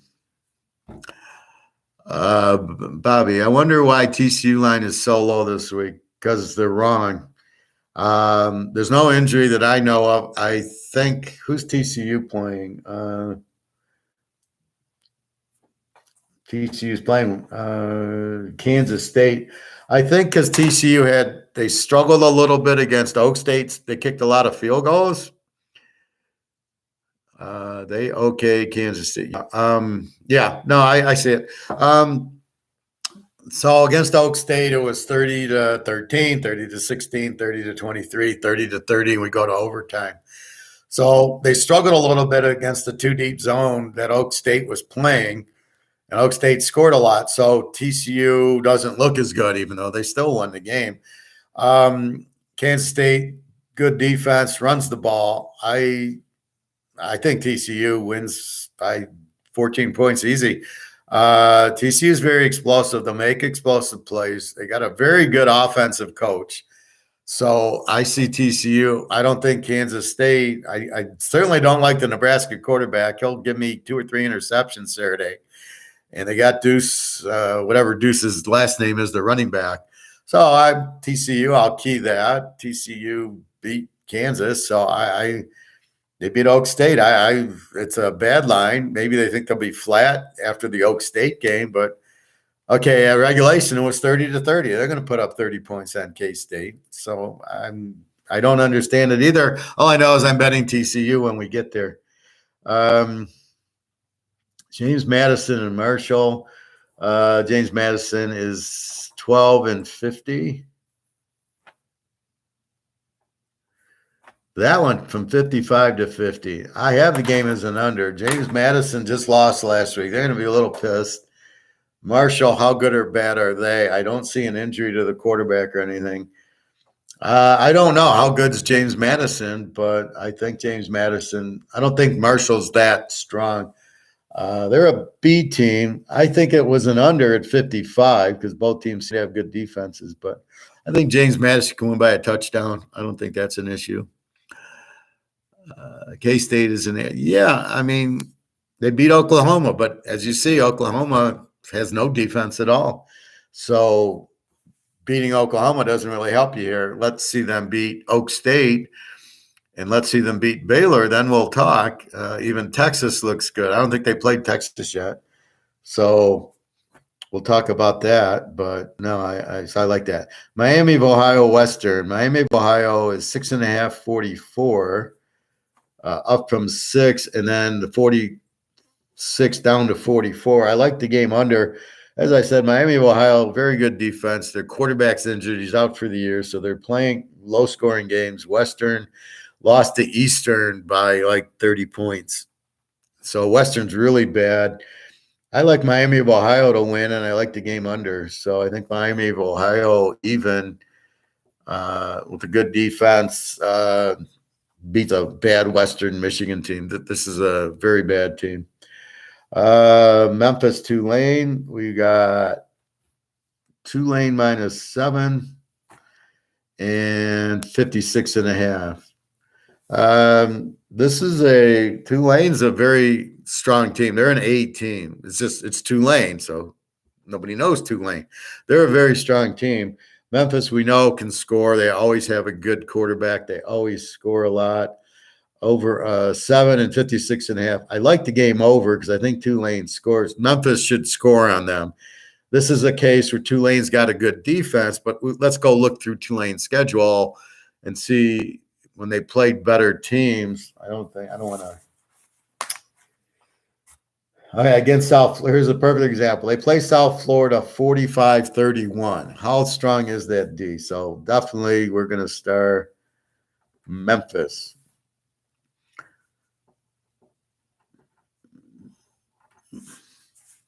So this game's an over at 56.5. That is so we talking these 70-point overs. Here's a 56.5 game this is like yesterday's Georgia State App State was only 60. Okay, I went over 54 and it was 42-17. They played a 59, but I didn't need much and I got what I needed. Georgia State only scored 17 points, which I was a little surprised, but okay. So here's the same thing. Tulane, Memphis, this game, all I need is 50. That's ridiculous. So definitely like this game. Purdue, Wisconsin. What do we do here? Wisconsin just lost to Michigan State. Are you serious? The line's 2.5, 51. It was 3 and 53. Purdue's got a lot of injuries. Be careful with that. Wisconsin's much better at home. They got a ton of – if you look at Wisconsin's injuries, it's 25 players. Do all of them play or not? I don't know. They don't really have a dominant running back this year, which they usually do. Their quarterback sucks. Purdue's got a good quarterback who is playing. How's their run defense? So this is a game you think you like Purdue getting the 8.5, and watch the injuries. And over under a 51. Well, for Michigan State to put up 34 points on them, I don't think Wisconsin is as good as they usually are. I think this is an over 51. You go over 45 with Purdue, who should be able to score on them. I like Braun, their coach. He's very good. So I think this is over. I don't know how you think Wisconsin can win the game. I mean, they just lost to Michigan State, really. Yeah, that Texas Oak State game is interesting. As Texas is a touchdown favorite. Yeah, we're getting to that. You're jumping the gun, Bobby. Ole Miss LSU. Here we got LSU -2. It was Ole Miss -1.5, and over under 67.5, up from 65. I don't know what to do with this game. I have both teams with good defenses. I don't know. LSU plays Florida to a 75, and Ole Miss played somebody to a 70. Very confusing game. Death Valley at night. I think, yeah. No, it's a 3:30 game, so it's not a night game. I honestly don't know. I mean, this could go either way. I don't love LSU's quarterback. Mississippi just wants to run the ball. They don't pass it, and I don't know LSU's defense well enough to know if they can stop the run. I mean, they normally have good talent. Brian Kelly I like, but I don't know what LSU is this year, so I'm kind of just off this game because I don't know enough. I can't analyze the team. It's all over the place, right? So let's just let it go. All right, Texas Oak State, Texas 6.5, 61, down from 65, 6.5. This is just screaming over, and it's screaming Oak State. I like Oak State and 12.5. Why? Now, the reason I believe Texas is 6.5 is their quarterback's back. Who cares? They played TCU strong, right? And okay, they got a little unlucky at the end because they forgot to keep scoring with the 30-23 lead instead of going for more, or maybe they missed a field goal. I don't know. But I have Oak State -7, and they're the better team by a lot. Texas, okay, they beat a shitty Oklahoma team without their quarterback. And then what did Texas do last week? They let's see. Texas. Or maybe they didn't play because of the Oklahoma game. They might have been off. Oh, TCU.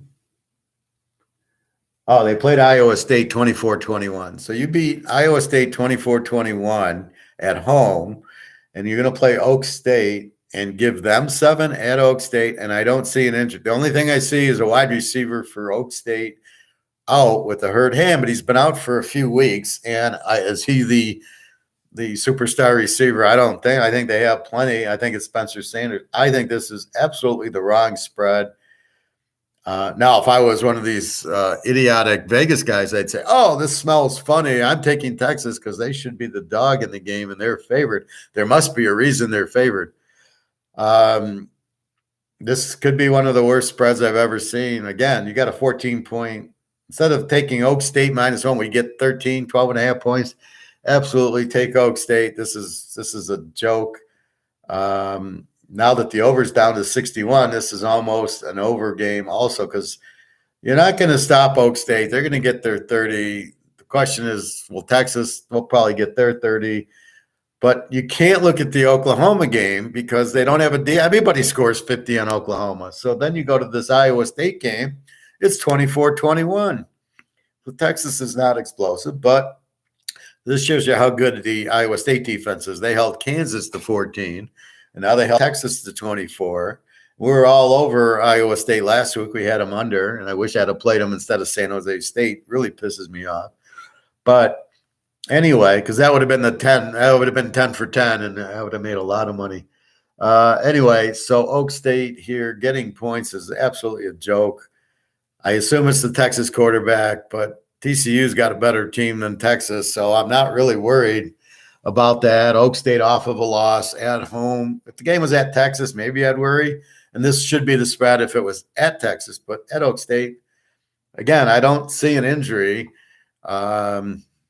I don't know why the over dropped. It sounds like there's an injury, but when I check Spencer Sanders, I don't even see him on the list. So as far as I'm concerned, he's healthy. I'm taking Oak State as the dog here. This is absolutely a joke.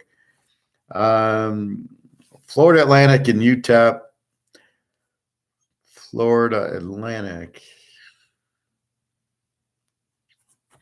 We'll call it 4-51, and that's exactly what it was. I don't like this game at all. Both teams have weak defenses, but Florida Atlantic just played a low-scoring game with Rice. So again, I'm being careful on my numbers. Where I think a team lets up, I'm thinking it's because of the out-of-conference play, and they're scoring a lot of points out of conference. But in conference, they're better defenses or whatever's happening. So I'm laying away from the fact they got weak defenses. Is I got to be careful with that. I see. I don't know why people keep taking the under in TCU game. It just keeps dropping. It was 46 in a teaser. Now it's 41. TCU. I haven't gotten to TCU yet. They're playing K-State.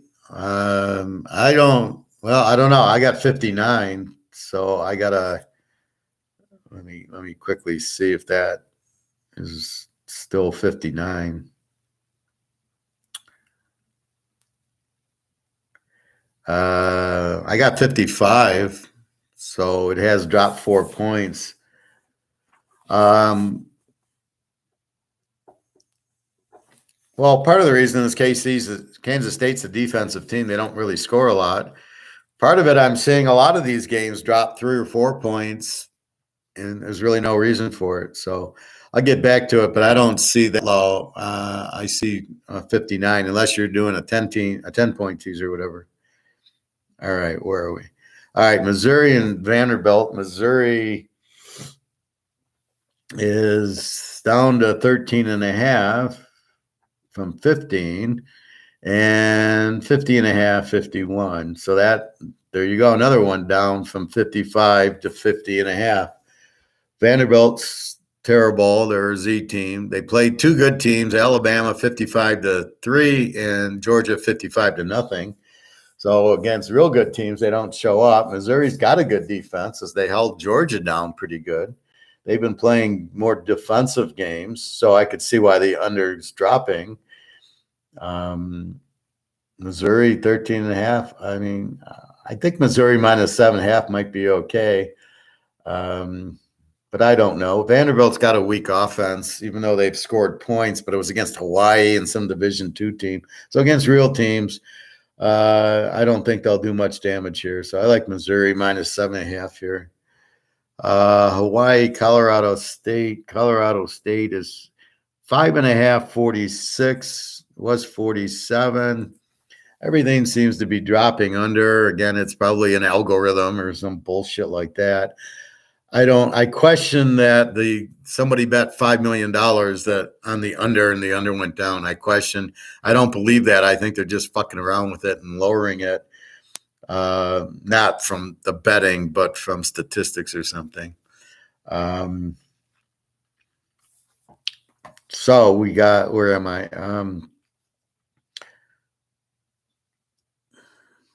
So Colorado State is 5-46 to Hawaii, or 5.5. They both suck. They're both Z teams. They both have weak defenses. They both have weak offenses. So what do I do here? I got a weak defense, but I don't have an offense that can take advantage of it. So I have 2 weak defenses, or 2 weak offenses into 2 weak defenses. They can't take advantage. So this is almost an underplay. I have underlisted. Hard to take Colorado State or Hawaii because they're both so bad. You don't know what you're getting. Lousy quarterbacking. So I almost think this is an under game at 46, under 52, because the offenses are so bad. So that would be my thing. Again, this is a game you watch. It's hard you want to bet against the Z team, but not with another Z team. You kind of want to just lay away. Now, here's an interesting game. Arizona State and Stanford. Stanford's 3, down from 3.5, and 54, we'll call it. I kind of like the game over. Stanford's actually an over team. They score.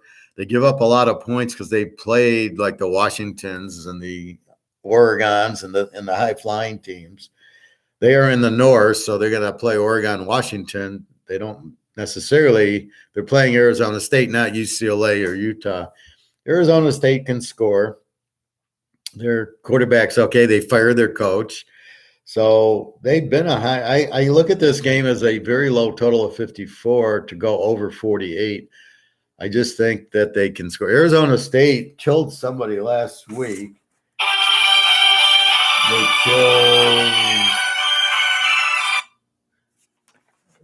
Arizona State killed. Who did they kill?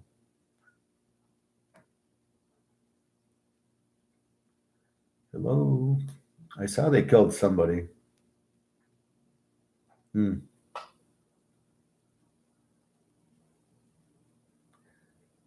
Arizona State.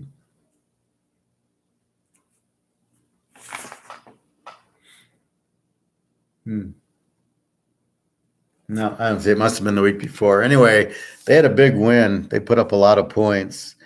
So, again, you got to watch the quarterback changes, a new coach.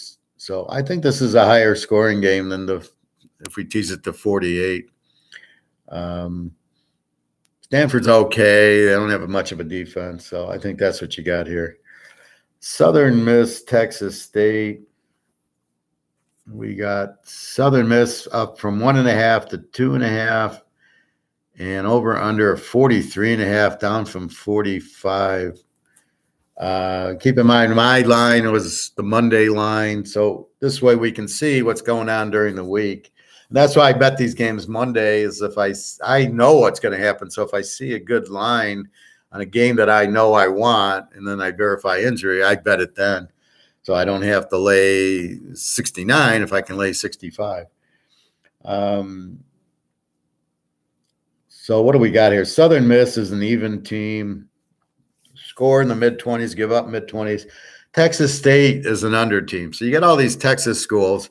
This is why I do it. North Texas, very explosive. Texas State is very weak, an under team. But Southern Miss isn't really going to take advantage of it. So I think this is an under game. You got 43.5, which is awfully low. I think a little too low to really play it because I don't know the teams well enough. Like Iowa and Illinois, who I know are low-scoring teams. So don't know what to do here. Maybe it's an under, but let's try to avoid betting on the Texas State Southern Miss game. Arkansas State, Lou Lafayette.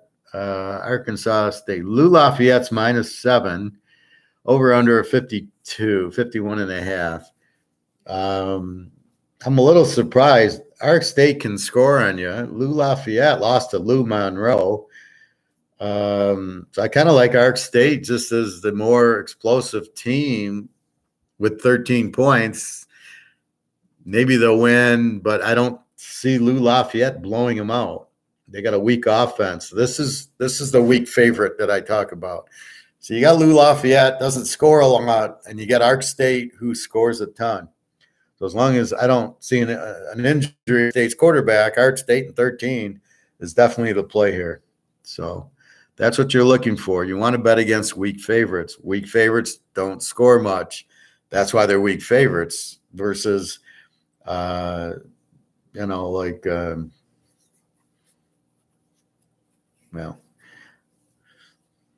like Clemson, I get over Syracuse. That's not a weak favorite.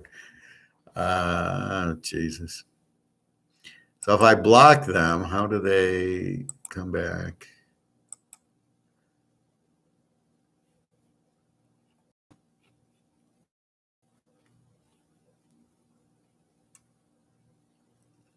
Okay. So I block it, but they come back on, and I block them twice now. Oh, Jesus. All right.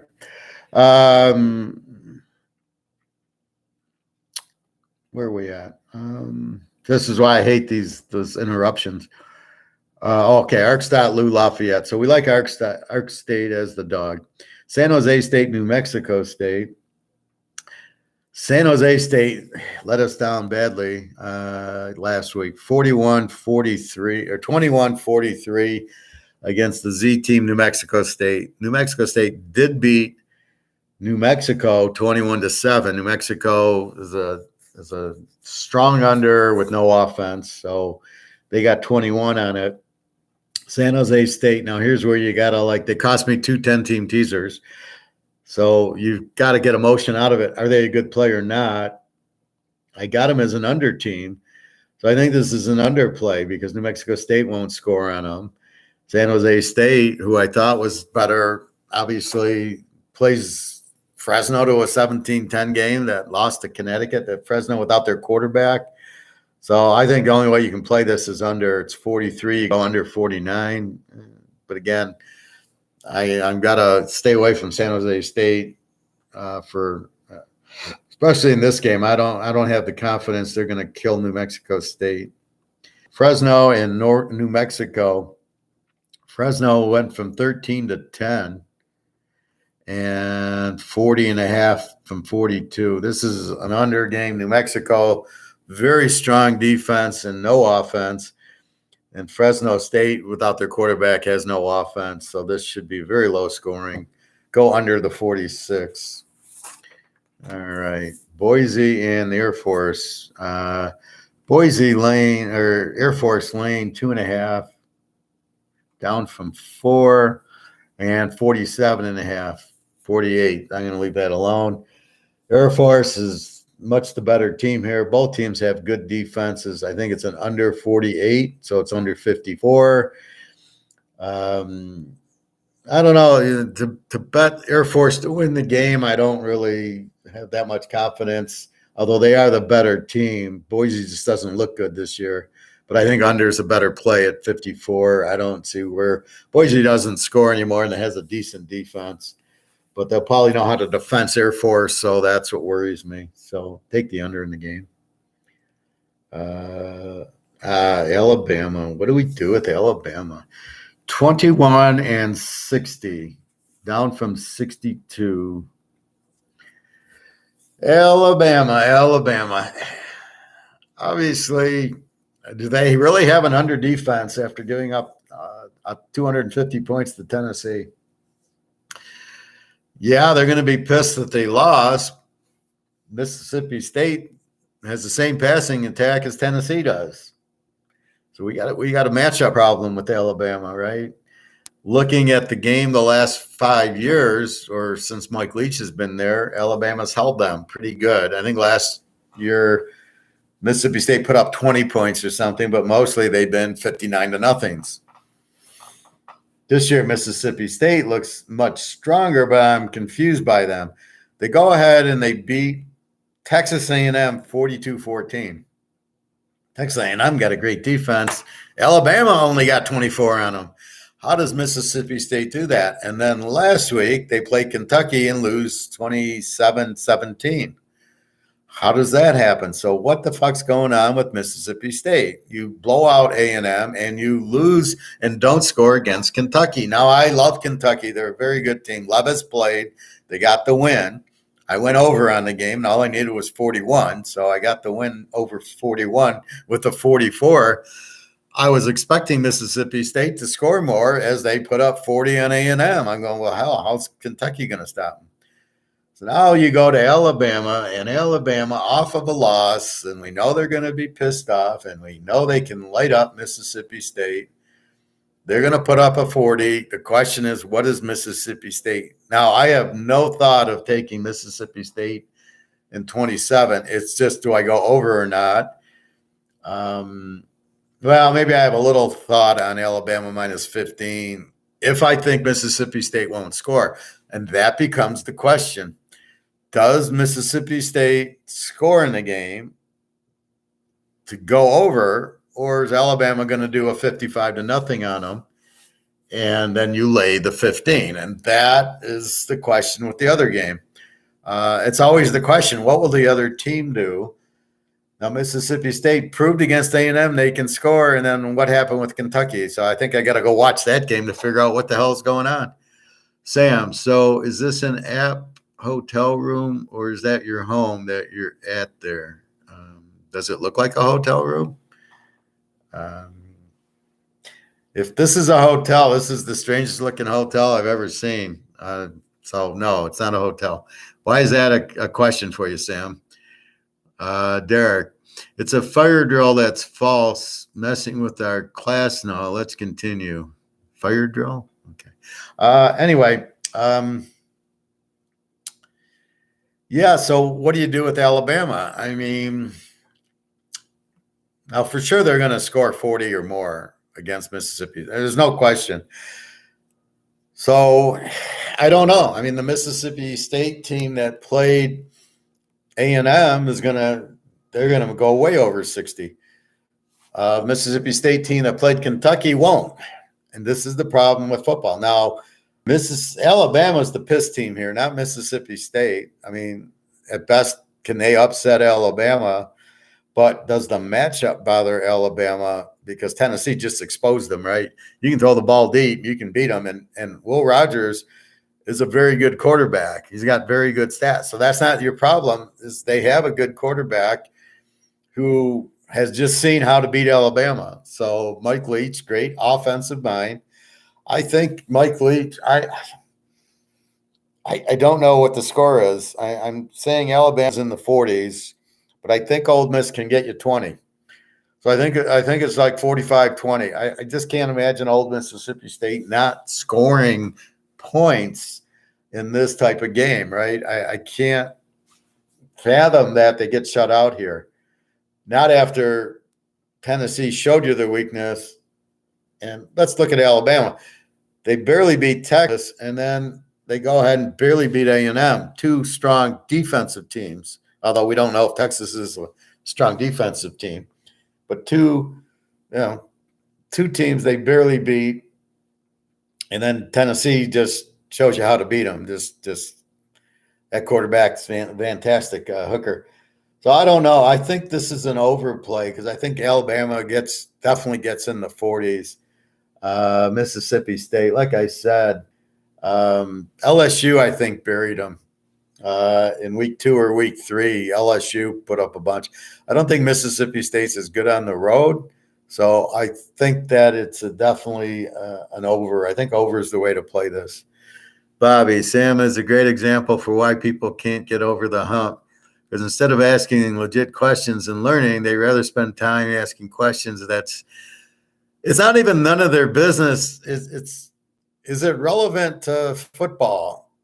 I mean, that's really exactly the point. Are you going to go bet that I'm living in a hotel or my house? When I'm living in my house, what is the point of that? So yeah, I mean, that's your problem, right? People don't know how to think. They don't know how to analyze. They walk through life buying stocks in the middle of a depression because they don't know any better. They're not trained how to think, and they ask stupid questions that there's no point in the question. Okay, what are you going to do with that information, Sam? Does it help if it's my house? What does that do for you? Are you trying to think I'm not a good handicapper? Then go watch my shows for the whole year, and then you'll see that I am. So I'm not running a scam here. I'm running a class. So I don't know. Big bad Alabama. You're right, Professor. Nick is very upset, but Alabama is who we thought they were. Yeah, but I think that they don't have that great defense. I think this is an over because we know they're going to score. I mean, Tennessee has a good defense, and they killed LSU. So I believe Alabama scores. I just think Mississippi State, after watching the Tennessee game, can score. They're a very good passing team. The problem is you're looking at the Kentucky game going, what happened? Why didn't they score 30 on Kentucky? That's really what I'm looking at more than anything else. So I think, though, that they will find 20 points. I think Alabama finds 40. All we got to do is go over 54. I think that's a good line for this game. So let's go over in it. Case Salvated. Penn State, Minnesota. lot of red flags here. Penn State 4.5, 45, let's call it, up from 44.5. Tanner Morgan is questionable, the quarterback of Minnesota. Penn State, I don't know. Minnesota's an under team. They have a good defense. Penn State, I don't know what to do with them. I mean, they beat a terrible Auburn team and they won at Purdue, who, okay, what does that mean? They go to Michigan, they get 1 first down in the first half, and Michigan basically runs the ball down their throat. Minnesota has Ibrahim, who's a better runner than anybody on Michigan. I think Minnesota's a live dog here, getting 10.5, except for Tanner Morgan being out. If Tanner Morgan's out, they're going to run the ball, play the game under. If Tanner Morgan plays, then take Minnesota, and 10.5, I think, will be there. Bobby, Alabama's one of those teams that adjust when necessary and extremely hard to beat a second time. I don't know. They almost lost 3 games this year. Although I think Hooker is for real, Tennessee not beat Bama if they meet again. I will bet Bama hard if that happens. I see Minnesota is going to run well on Penn State. In my opinion, they looked awful. Well, that's what I'm saying. Sam, I am listening and paying attention. I believe a lot of what he said, but I surely am not going to take financial advice from a man that looks like 1-bedroom apartment. Ouch. Well, Sam, you can leave. I'm not forcing you to stay. And you don't have to take financial advice from me. If you're judging me on that, then the fact where I live and my things have nothing to do with anything. It's not a 1-room apartment. And if you're going to judge me on that, we don't allow judging in this classroom. So you can leave any time. I really don't appreciate that type of bias and negative thoughts in here. Why do you want the picks then? Why are you listening for the picks if I'm an idiot? You don't want to take financial advice from me, don't take it. I do an economics show in gold and silver, which is very right to the point. I have a master's in finance. Does that help you, Sam? Or do you listen to these salesmen who tell you to buy stocks? Are you in stocks right now? Or are you in US dollars? Is that what you are, Sam? So I don't appreciate that, Sam. So you can get that out of here, please. Let's see. So Penn State, yeah, I like the running that we're going to get rid of Sam. So okay.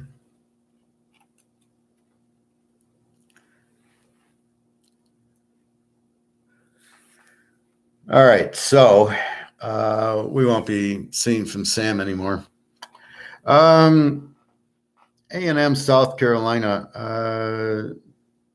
So that's Minnesota. If he plays, we'll go.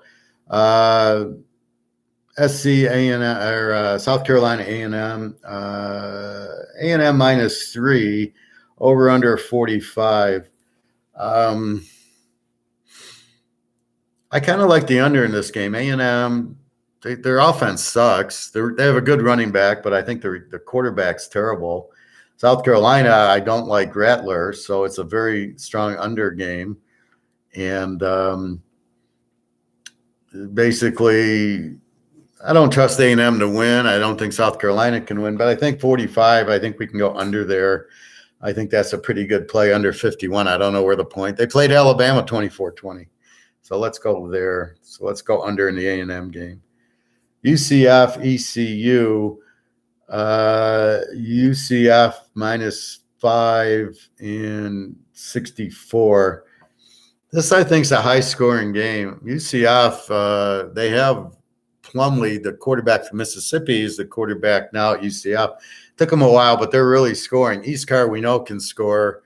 They've tried to be more of a passing team, but they are a pretty explosive team. 64-58, I think, is a good over. So I think this game goes over. I think UCF's going to score a lot, but I think East Carr at home can score too. So I think this is over 58. Colorado, Oregon State. Oregon State minus 24.49. Now, Oregon State minus 24.49. Oregon State, the quarterback got hurt. Nolan, he hurt his neck. They got a new quarterback.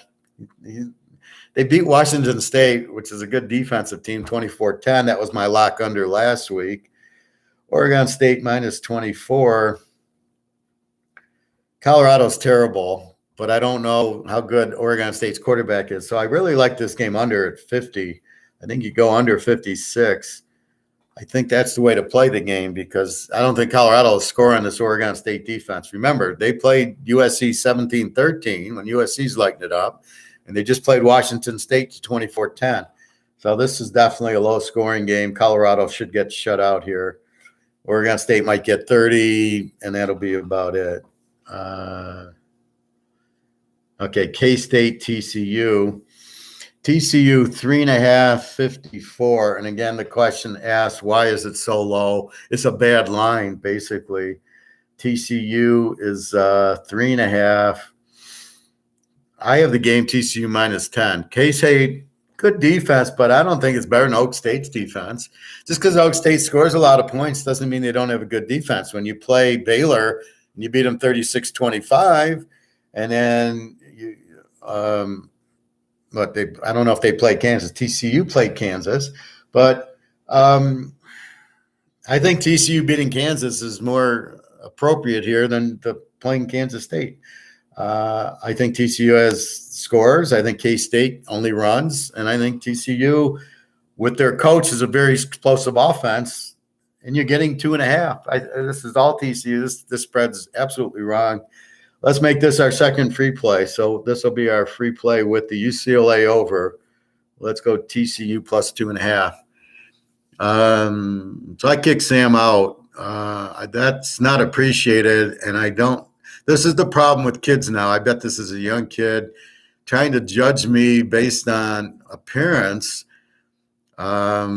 which is not fair. I got $200,000 in gold and silver that's sitting there waiting for it to go up. So shut the fuck up, Sam, about if I'm poor or rich. And why would that matter if I can pick games or give financial advice? So you assume because I'm not a billionaire like Warren Buffett that I don't know I don't know anything about finance. Okay.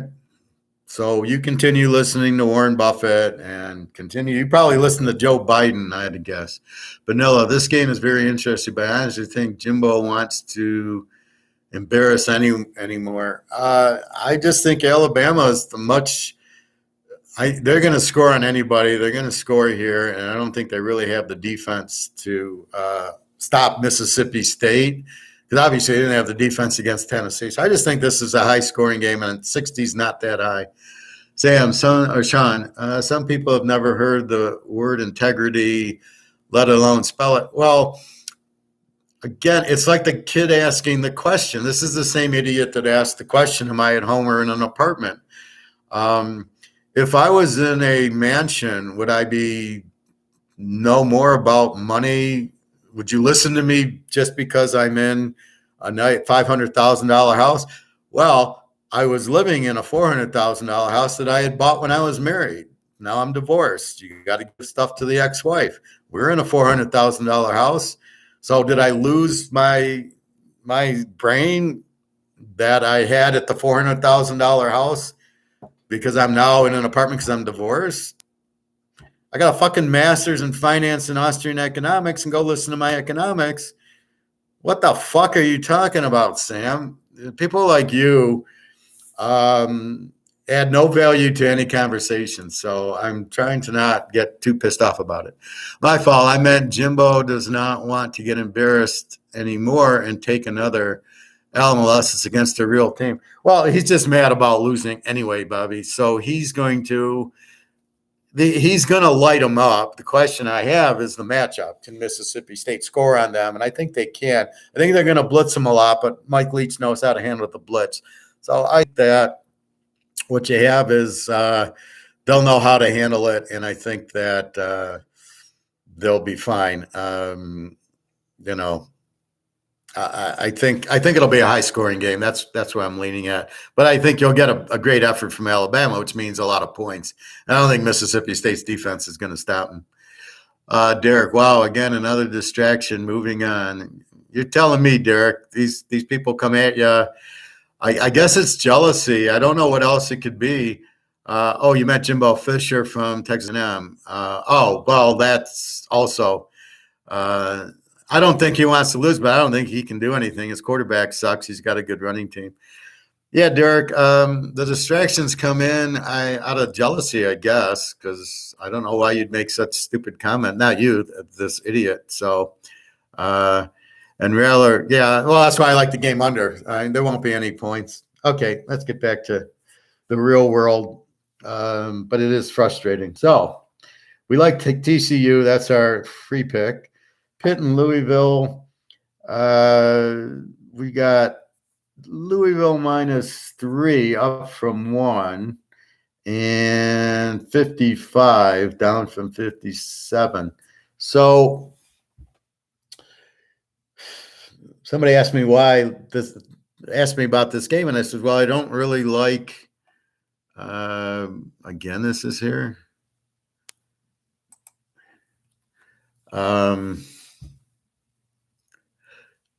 Somebody asked me about it. I don't know. Pitt's just not that strong this year. Slovis isn't good, and I think Cunningham was questionable, must be playing for this to go to 3. Derek, love this class. Let's keep rolling along. Yep. No, and I love teaching it, Derek. I love teaching people, especially people that think I actually know what I'm talking about. Jesus Christ. All right. So we got Louisville, probably because Cunningham's probably playing. Pitt, I don't know. This game I really don't have an opinion on. I think we've hit these other games to play. We got Southern Utah, Wyoming, or Utah State, Wyoming. We got Wyoming -4.5, 44 from 3.5, 41. Wow. Utah State's quarterback, I think, is out. They have some injuries. Wyoming's a low-scoring team. Utah State was scoring, but then got injured. So I think that this is probably more of an under game. The over/under at 44. So I think this is played under 50 would be with Utah State's injuries, you can't play Utah State. But Wyoming is a weak favorite. But in this game, I don't know you can take Utah State. But again, the backup quarterback will come in and light it up, which we have never heard of before. Washington, Cal. Washington 7.5 and 56. First blush, I like Washington -1. This is like, no, I don't want to get into the San Jose game against Fresno, where I thought, San Jose State -1. So learning my lesson. But I do like Washington State minus the 1.5, 56.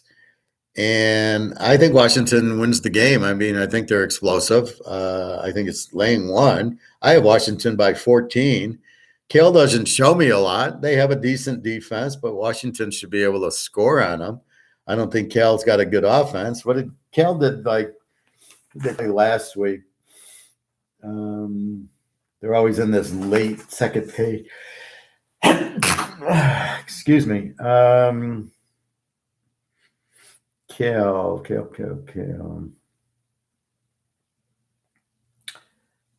I don't see them. Did they play early? No, I don't see them. They must have played the week before, but they don't score a lot. Oh no, they lost to Colorado. That's what it was. They lost to Colorado in overtime. They scored 13 points, 20-13.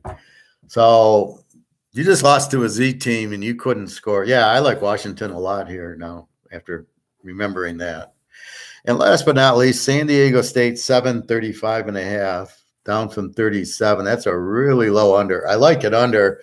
Both teams are weak offenses. San Diego State, the decent defense. Nevada's terrible. They're both, Nevada's a W team. San Diego State's an under team. So 35 points. I would go under, but it's such a low under. That's the only way to play the game. San Diego State probably wins, but I can't trust them on the road and win when you don't have an offense. So that'd be it. So let's recap it. So we had App State over yesterday.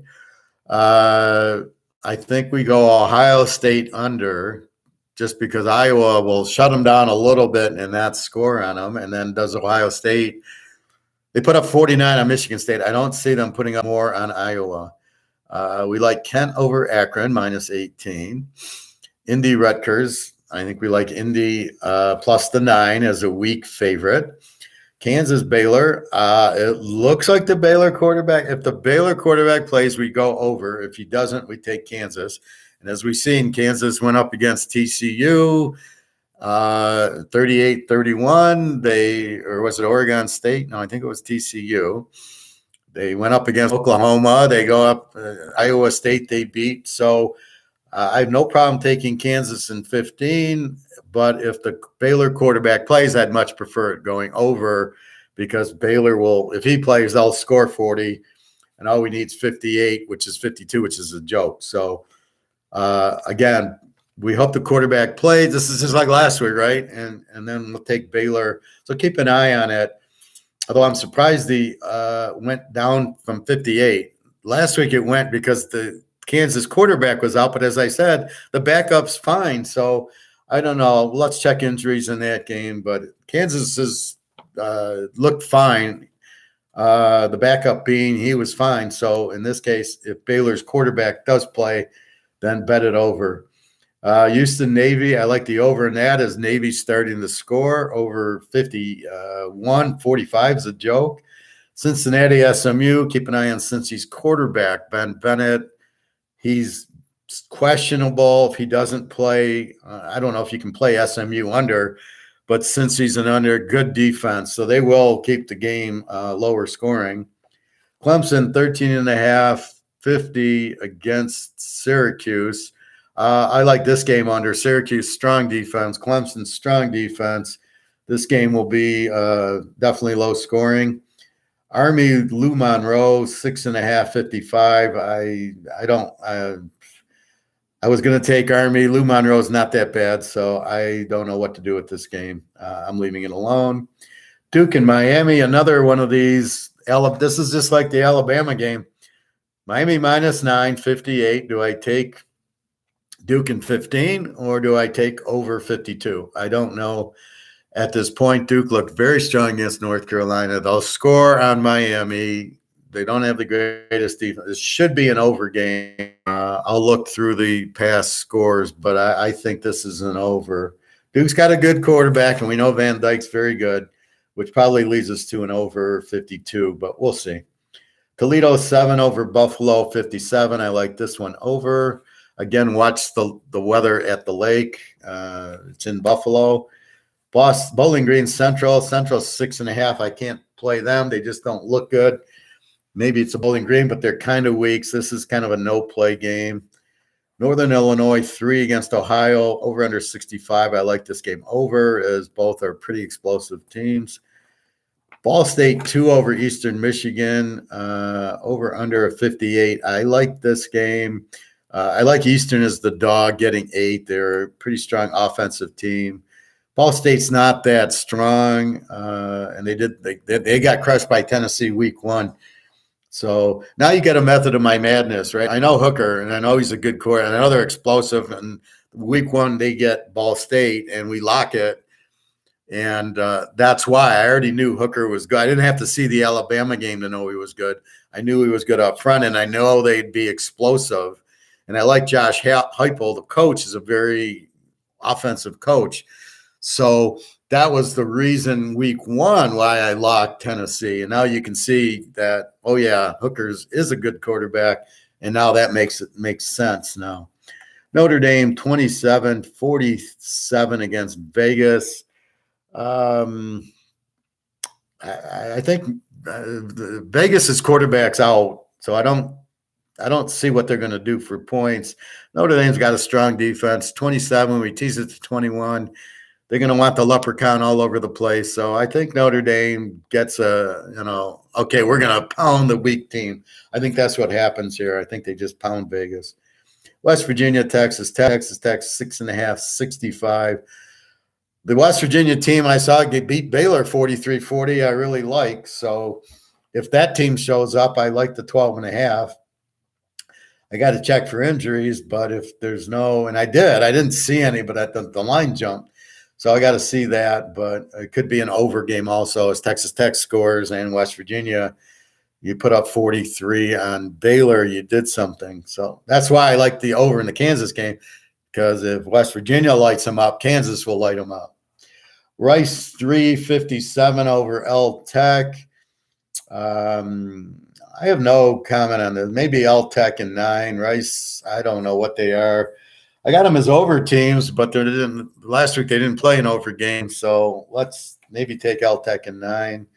Wake 20.5, 61 against BC. I like Wake minus 14.5 with Hartman. BC doesn't really they have a weak offense, so they're not going to keep up. Mary Northwestern, Mary laying 13.5, 51.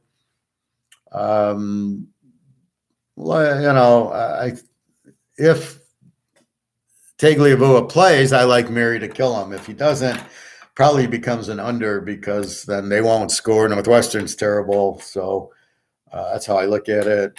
I don't like the play, not very strong anyway. Wisconsin 2.5, 51 against Purdue. I like probably the game over, which is unusual because Wisconsin normally going to like it under, but with Wisconsin, I just don't like. I don't really. They're terrible. They lost to Michigan State, but giving up 34 points. Purdue should light them up. So I think the game over is the best way. BYU 7 over Liberty. I don't know. BYU, who the hell knows what they are this year? They beat Baylor and get killed by Oregon, lose to Notre Dame. I don't know. I'm just going to watch. UCLA, Oregon 6.5 and 71. This is the free play. Take the over in the game. This should be 100 points. And I kind of like UCLA as the dog. I mean, they beat Utah. That's about all I can, what else do you need to see? So I think UCLA gives them a hell of a game, and I think it's 100 points. Oak State, Texas 6.5, 61. I like Oak State in 12.5 here. Jesus, that doesn't make any sense. They should be favored by 7. There's no injuries I see. Over under, probably an over. But they played TCU last week. It was 30-23. The game ends at 60. So, what do you got here? You got 61 down. You could go over 55. I think that gets there, but I like Oak State in 12.5 is the better play. They should win the game. LSU 267 against Ole Miss. I don't know what to do here. Maybe you take Ole Miss in 8, but, I'm just going to watch. Charlotte 14.5, 63 against Florida International. I think you take Charlotte and Reynolds to light up Florida International, one of the worst teams next to Massachusetts. Miami of Ohio, 6.5, 44 against Western Michigan. I like Miami of Ohio. Western's a really bad team. Miami, decent team with a strong defense. The defense should shut them out. Tulane, 56.5 against Memphis. Like Tulane, I like the game over. I think Tulane scores. They played a 60-point game with South Florida last week. Memphis, we know, always has a great offense, and it's only 56. This is very, very tempting to go over 50 in this game. James Madison, 12, 50 against Marshall. I'm not sure which Marshall team shows up, the one that beat Notre Dame or the ones that are getting slaughtered. So I think James Madison after a loss, again, I don't love it. It's just a thought on the game. Old D, 3.5, 67 against Georgia Southern. I don't know, Old D with the running back that ran for 7,000 yards last week, but I like Georgia Southern in 9.5 usually. They're a very live dog. They just beat James Madison, who we thought was a very strong team. So I like Georgia Southern here more than I like the over. So getting 9.5. UTSA North Texas, UTSA 10-72, very strong teams, very good offensive teams, over 72, maybe a small overplay. Hard to get into the 70s and then start playing overs. But the question is, if it's a blowout one way, they won't get over. So I almost think North Texas in 16 is a good play too. Florida Atlantic 451 against UTEP. I have no comment on this game. Florida Atlantic, I don't know who they are. They're good one week and get killed the next. Stay away. Missouri 13.5, 50 against Vanderbilt. I think this is under. Missouri has a good defense as shown against Georgia and Florida, and Vandy, when they play a good team, they don't score. So I think this is low scoring. 50, go under 56. Stanford 3.5, 54 against Arizona State. I think this is an over game. Arizona State put up a lot of points last week. Stanford's been scoring against these better teams. So I like 48. I think it's a low total. We can go over. Colorado State, Hawaii. Colorado State 5.5, 46. Both teams have weak offenses. Both teams are Z teams. 5.5. I don't know. You can't bet Colorado State to win. You can't trust them. You can't trust Hawaii because they're both Z teams. So maybe you go under 46 because both offenses suck. So that would be my only play here. Lou Lafayette 751 against Ark State. I like Ark State here. They're an explosive team. Lou Lafayette's not. They're low scoring. And they're weak offensively. So they don't really have this strong quarterback like they had with Levi Lewis last year or anything. So I look at this as a 7-point. I look at Ark State getting 13. That I don't think Lou Lafayette can beat them by 13. Southern Miss 2.5, 43.5 against Texas State. I don't really like anything in this game. Southern Miss is not that strong to be favored. Texas State's a really low under team that I can't trust to get the 8.5. So I'm going to lay away from this game. San Jose State 21-43. I'm going to lay away from this one. Maybe an under against New Mexico State under 43. It's kind of a low under, but it's the only way. I can't lay 15 with San Jose State. After last week, they didn't score 15 on Fresno State. Fresno State, speak of the devil, 10-40 something. I think it's 40, 10-40 against New Mexico. I would say this is under. Fresno State without their quarterback. The new quarterback throws a lot of interceptions, and New Mexico doesn't score at all, but has a great defense. So this should be a very low-scoring game. Air Force, 2.5, 48 against Boise. I think this is an under game. Boise's strong defense, no offense. Air Force, they like to run the ball. Don't really have they have a good defense, so I just don't see a lot of points here. Under 54. Alabama 21-60. After our group meeting, I think we're going over 54 in this game. I think Mississippi State can score a little. Alabama will score a lot. I'm worried about the 21. Will they handle 15? Probably, but with their weakness being a good passing team, which Mississippi State is, and the fact they played Texas close and A&M close and then lost to Tennessee, this isn't Georgia. This is Alabama, and I think we got to lay I think we got to go over 54 is definitely the play. Mississippi State, a good scoring team. Penn State 4.5, 44 against Minnesota. We got to wait. Tanner Morgan, the quarterback from Minnesota, is questionable. If he's out, we go under 44.5 to 50. If he plays, we take 10.5 in Minnesota. So we should know that either tomorrow night or Saturday. You just watch the line. So if this line drops to 2 or goes to 46.5, we know if he's playing or not. A&M 3-45 to South Carr. I like the under in the game, 51. Bobby likes A&M +3, but I can't trust them +3. South Carolina is terrible, but I'd rather go under, I think, is the better play here. UCF 5-64 to East Carr. Definitely like UCF -5. I like the over in the game. Sorry, I got to get my mind back. UCF 564. UCF's been scoring a lot with Plumlee. East Carr didn't show up against Tulane, which cost us, and then last week they looked good. I think it's a high-scoring game. Go over 58. Louisville 3 and 55. I don't really like the game at all. Pitt, I don't know what I'm getting. Slovis I like, but it looks like Cunningham's playing for Louisville, but this could be anything here. TCU 3.5, K-State. This is the other free game with the UCLA over. This game, I have TCU -10. Should be at least a 7-point favorite. I think it's an overreaction to K-State's defense. The fact K-State beat Oklahoma is fine, but I don't see – you're not going to stop TCU. You get 2.5. So in this game, the people that say you can't cross 0, you got to be kidding me. So 3.5, who knows? But I think TCU is a much better team here. They just beat Oak State, who's a lot better than Kansas State. So I like the 2.5.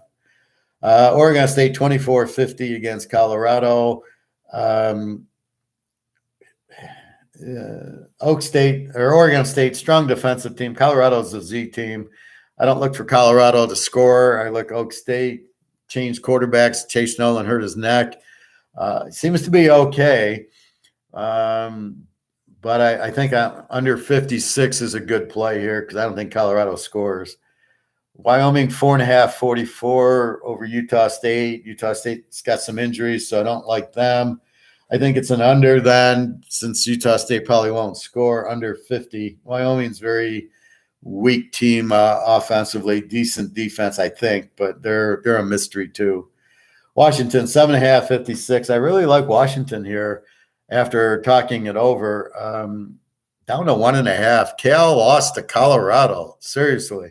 They scored 10 on Colorado, and they go to overtime. All right, Washington's going to light them up. Cal's got a decent defense, but I don't see how they stop Washington here. Over under 56. Don't know what to do because Cal won't score for you. There 10 points against Colorado shows you. So I like Washington minus the 1.5, and hopefully it's not San Jose State all over again. But I won't give it on a 10-team teaser. In the last game, San Diego State 735 against Nevada. This has got to be an under, but it's a low under, so be careful. So that is college pick. UCLA over and TCU plus the 2.5. I apologize that we get some idiots in this setting, but I can't control who watches. I don't know why you're watching. If you don't like my college, don't watch. But I've been probably 90% in it, so I really am confused by that. And to judge somebody from where they're doing a show, I'm in a polo shirt. See, I got money. That could be the dumbest comment I've ever heard. You listen to what a person says. You don't look at. So this guy's going to take advice. If you're in a $1 million home, this guy must be smart. Unbelievably stupid comments and idiot people. So apologize for that. But what else can we do? So if you don't understand the gold and silver show, you don't understand Austrian economics, and I got a master's in it, then I don't know what to tell you. Go listen to your stockbroker. Go lose all your money in stocks. Anyway, unfortunate, but let's move on. So anything else? Pros tonight. I took New Orleans. The spread was what? Well, let's look at the pro spread tonight. So NFL and odds, and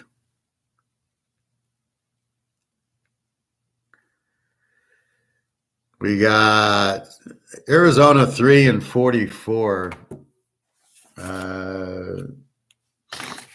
So I see a 3.5, and then 45 goes to 44. Now they get back the receiver today, the guy who's been suspended for 7 games, who I can't remember his name. He's back, so that'll help Arizona. That'll help the over. I took the game. I took New Orleans in 9.5. Let's see if we got an injury update on the quarterback situation. Oh, no, I saw they're both probable. So Winston might actually be starting today, and I hope not. Dalton's the better quarterback. And Winston throws 15 interceptions all the time. Sports, NFL. So quickly looking at injuries for tonight's game.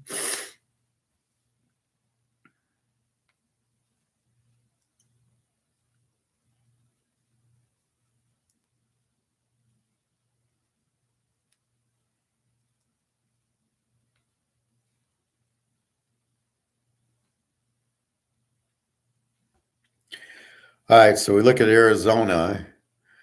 A lot of people probable. So Benjamin's probable, the running back. It's most of these guys I never heard of. DeAndre Hopkins is the guy. So the suspension's over. He'll be playing tonight. How good's he going to play? He hasn't, practice versus game is not the same. Maybe he gets 20 or 30 snaps. He shouldn't be playing the whole game. Probably will hurt his hamstring, as we know. That's what happens when you don't practice. And let's go down to New Orleans and get a view on them.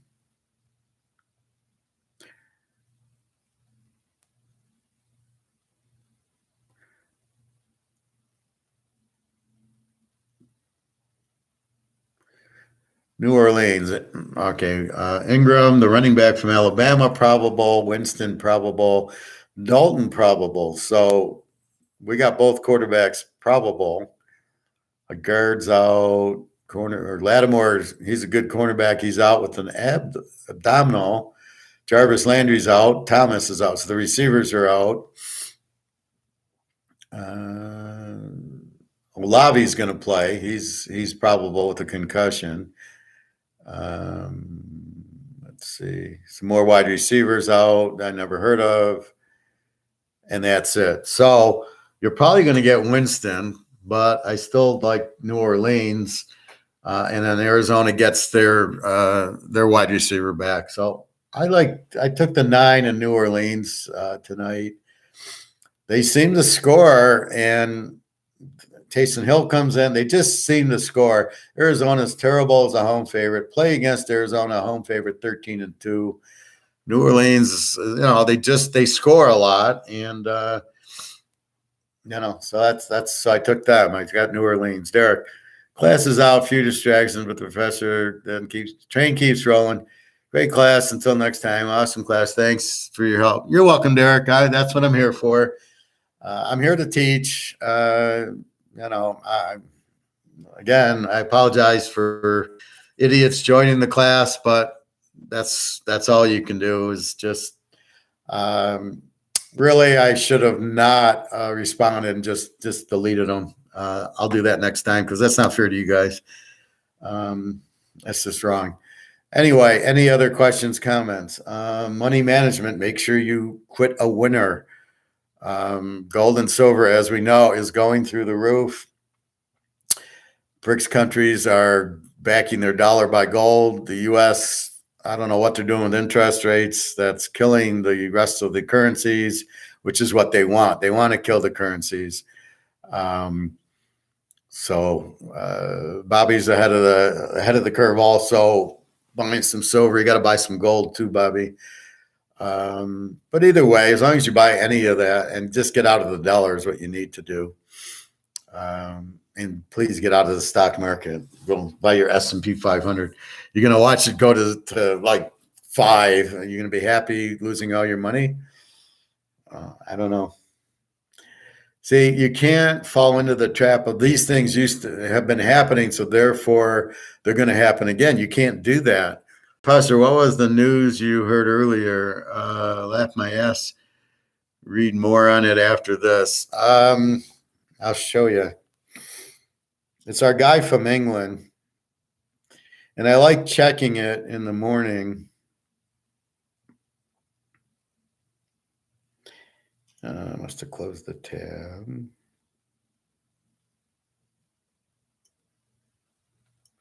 So it's a YouTube channel. I'll show you in a sec.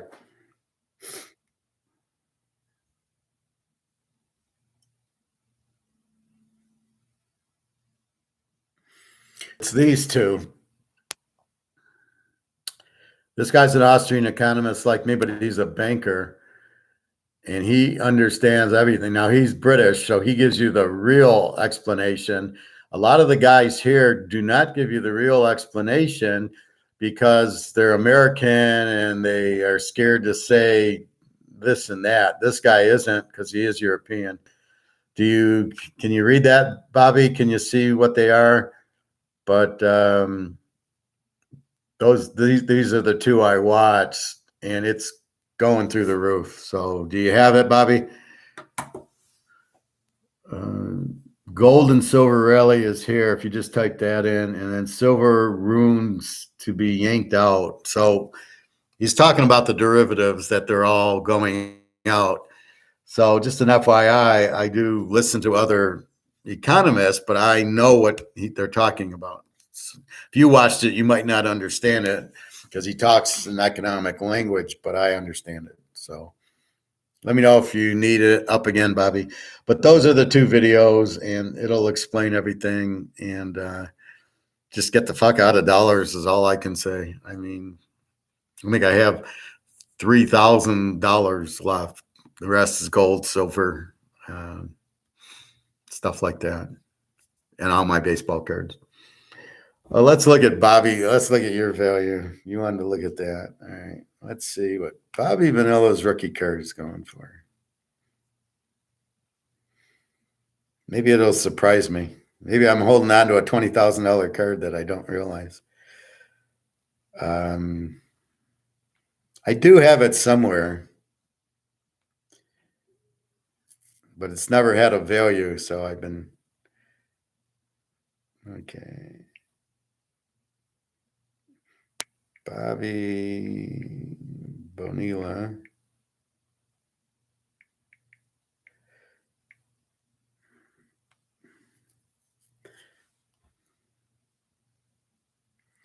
Here you go. Your rookie card is $80. I didn't know you were on the White Sox. White Sox, 1986. I got this card, the 87. I got that card. These are PSA 10s, so these are like the value.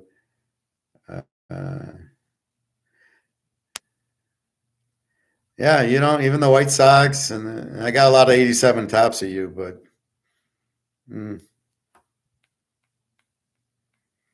sorry, boss.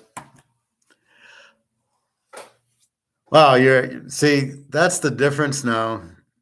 Oh, okay, sure. Yeah, they're keeping the price down. It's gonna zoom. Absolutely. Okay, so these are the two videos that came out this morning that you want to watch. Oh, but since I'm in an apartment, I don't know what I'm talking about. Okay. Don't trust him in an apartment. Only trust Warren Buffett, who has no clue what this is.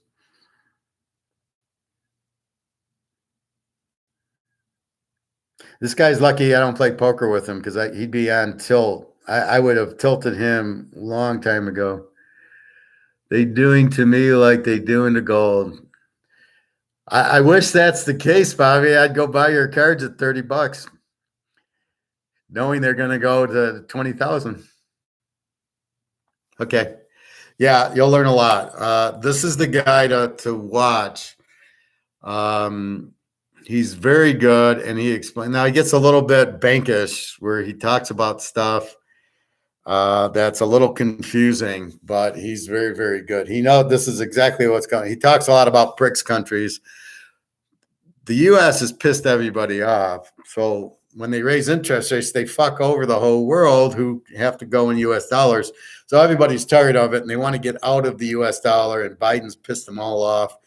So they're all going to their own source. That's what the BRICS countries are. They're getting together saying, fuck the U.S. dollar, let's go here. And that's what's happening. And they're backing it by gold and silver. That's why that's going to go through the roof. And because nobody wants the U.S. dollar, that's why it's collapsing. It's very simple. Yes, I live in an apartment, but I can handle those concepts. Go fuck yourself, whoever that idiot is.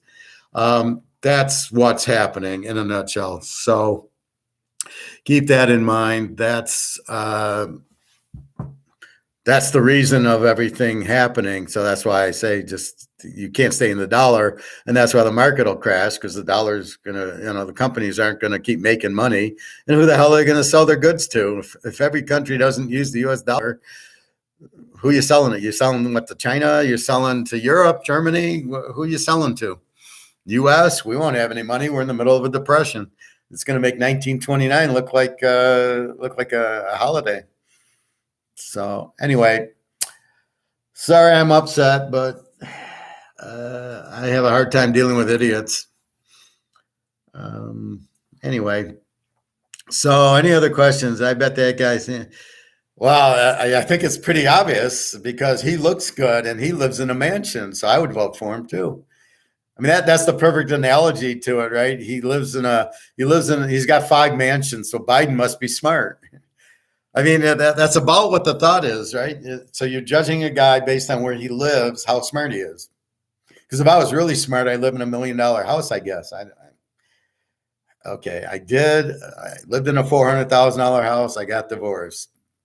You lose half your value. Now it's all in gold and silver. And as soon as that goes up, I'll be back on $1 million house. Okay. So now I'll be intelligent after gold and silver goes up, not before. He's the type of guy who bets on the line. Yeah, well, exactly. He's there's something wrong with people like that. And again, you don't know, like, why do people do that? And they're all liberals who judge you by like my brother used to do that. If you're such a good football picker, why aren't you a millionaire? And I'd go, because I don't have $1 million to bet. I can bet what I can afford. I've won about 500 grand on it. I got divorced, but that's where you're at.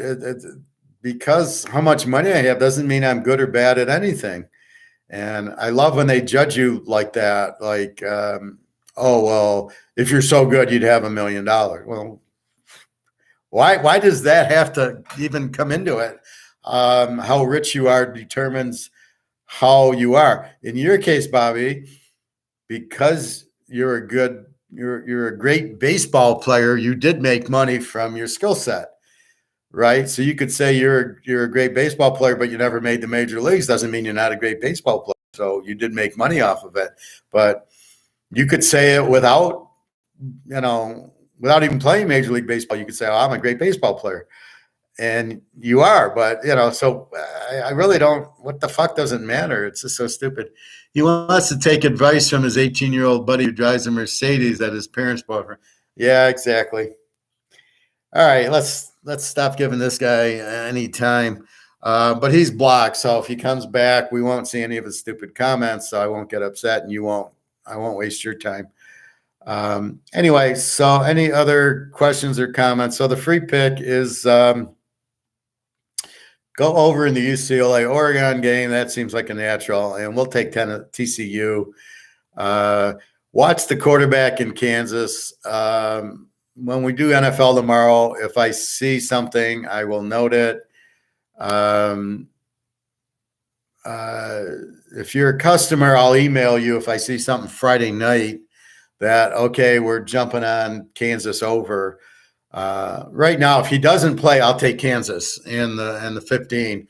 If he does play, I'm jumping over. Last week I took Oklahoma. I took them against Oklahoma, but then he played and they scored 80 points, which I would have played the game over. And I see that Kansas scored late for us to lose by 10 and win. So I don't want to make that mistake again. Baylor, very strong team. Let's see if West Virginia, I like West Virginia after watching them against Baylor. See, that happens sometimes. I'm watching the Baylor game to see what happened. And all of a sudden I pick up West Virginia and I go, they look pretty good too. Playing Texas Tech over 65. All of a sudden I start looking at that game going, do I take West Virginia or are they just a home team? So I got to go look. So I go look through the schedule and the results and see what did West Virginia do at Oklahoma or Oak State or TCU or wherever they played on the road, and then you go, oh, okay, they look good. Sort of like Mississippi State, Alabama. You really don't know what to do with it, but you know Alabama's going to score 40. So it's the question of do they shut them out, or does Mississippi State score? And it's really tough to say, but you're confused by they scored a ton on A&M and then they didn't score on Kentucky.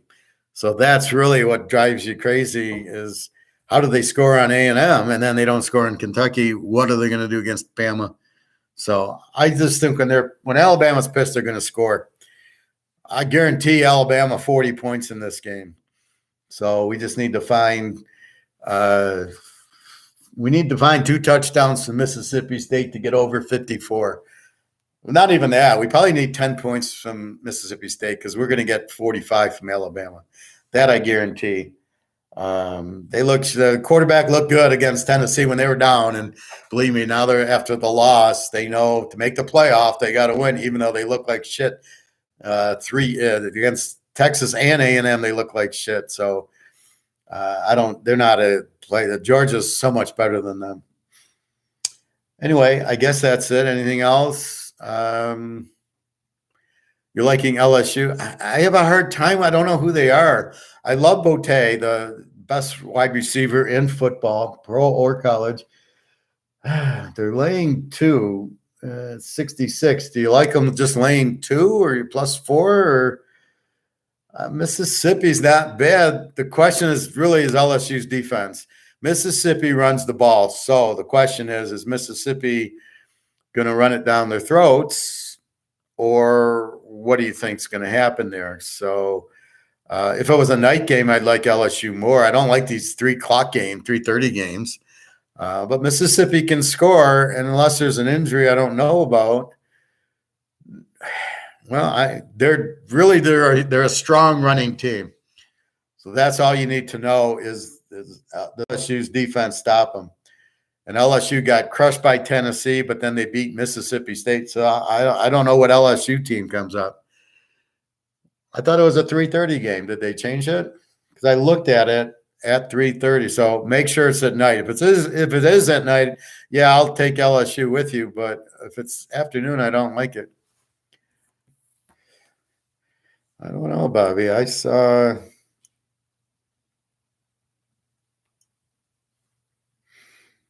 Because I looked at the time when I was doing it.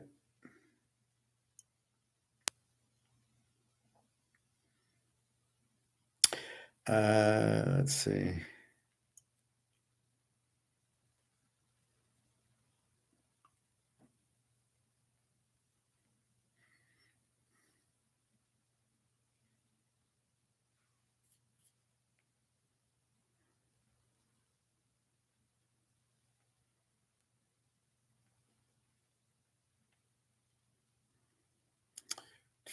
Here it is. It says 3:30. So that's why I'm questioning it.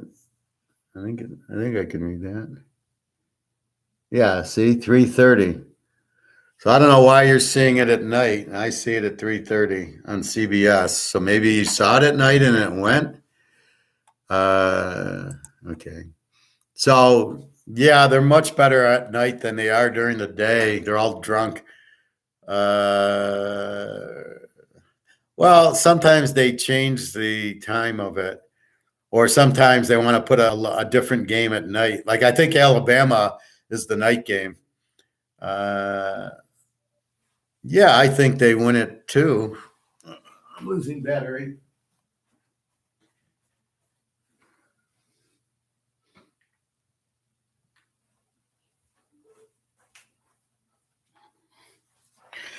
Yeah, they moved to Alabama. Well, it's can they stop the run is really the question. If they can stop the run, they win. If they can't stop the run, they won't win. It's as simple as that. I don't know what LSU's defense is. It's crazy, and I don't really love their quarterback. So it becomes who's LSU, and it's just, I like the coach, but I don't know what he's doing. Yeah, well, the night game would be so I don't like. There was a game I think it was one. I think it was the I don't know. There was a Texas game. I think Texas Oklahoma was at 11 o'clock Texas time, so they could show it on noon. I'm like, what are they showing? The game's at 11 o'clock. Are they insane? So they could show Big Noon or whatever. So I hate that crap. Anyway, all right. Any other questions, comments? I think you got the game. Free pick is UCLA over and take TCU plus 2.5 on the line that should be -7. Ole Miss gives up a lot of points, so they will make Daniels. Well, then maybe it's an over game. I mean, Ole Miss and LSU and Florida to go over. The over-under here is 67.5, so I think they're anticipating a high-scoring game. So I don't know. I'm not going to play the game, but just go with the other games. Yeah, go West Virginia, Texas Tech over. I think is a better moneymaker than that. But anyway, I don't know who the teams are enough to tell you to take one or the other. I don't trust the quarterbacks. Ole Miss wants to run the ball, so I don't know. I don't know which teams show up. And LSU, like, I know what I'm getting if they were to play Georgia, I know what I got. If they played Alabama, I know what I got. If they played Kentucky, I would know what I got. Tennessee, I know what I got. I don't know what I got with LSU, Mississippi. I don't know which team's going to show.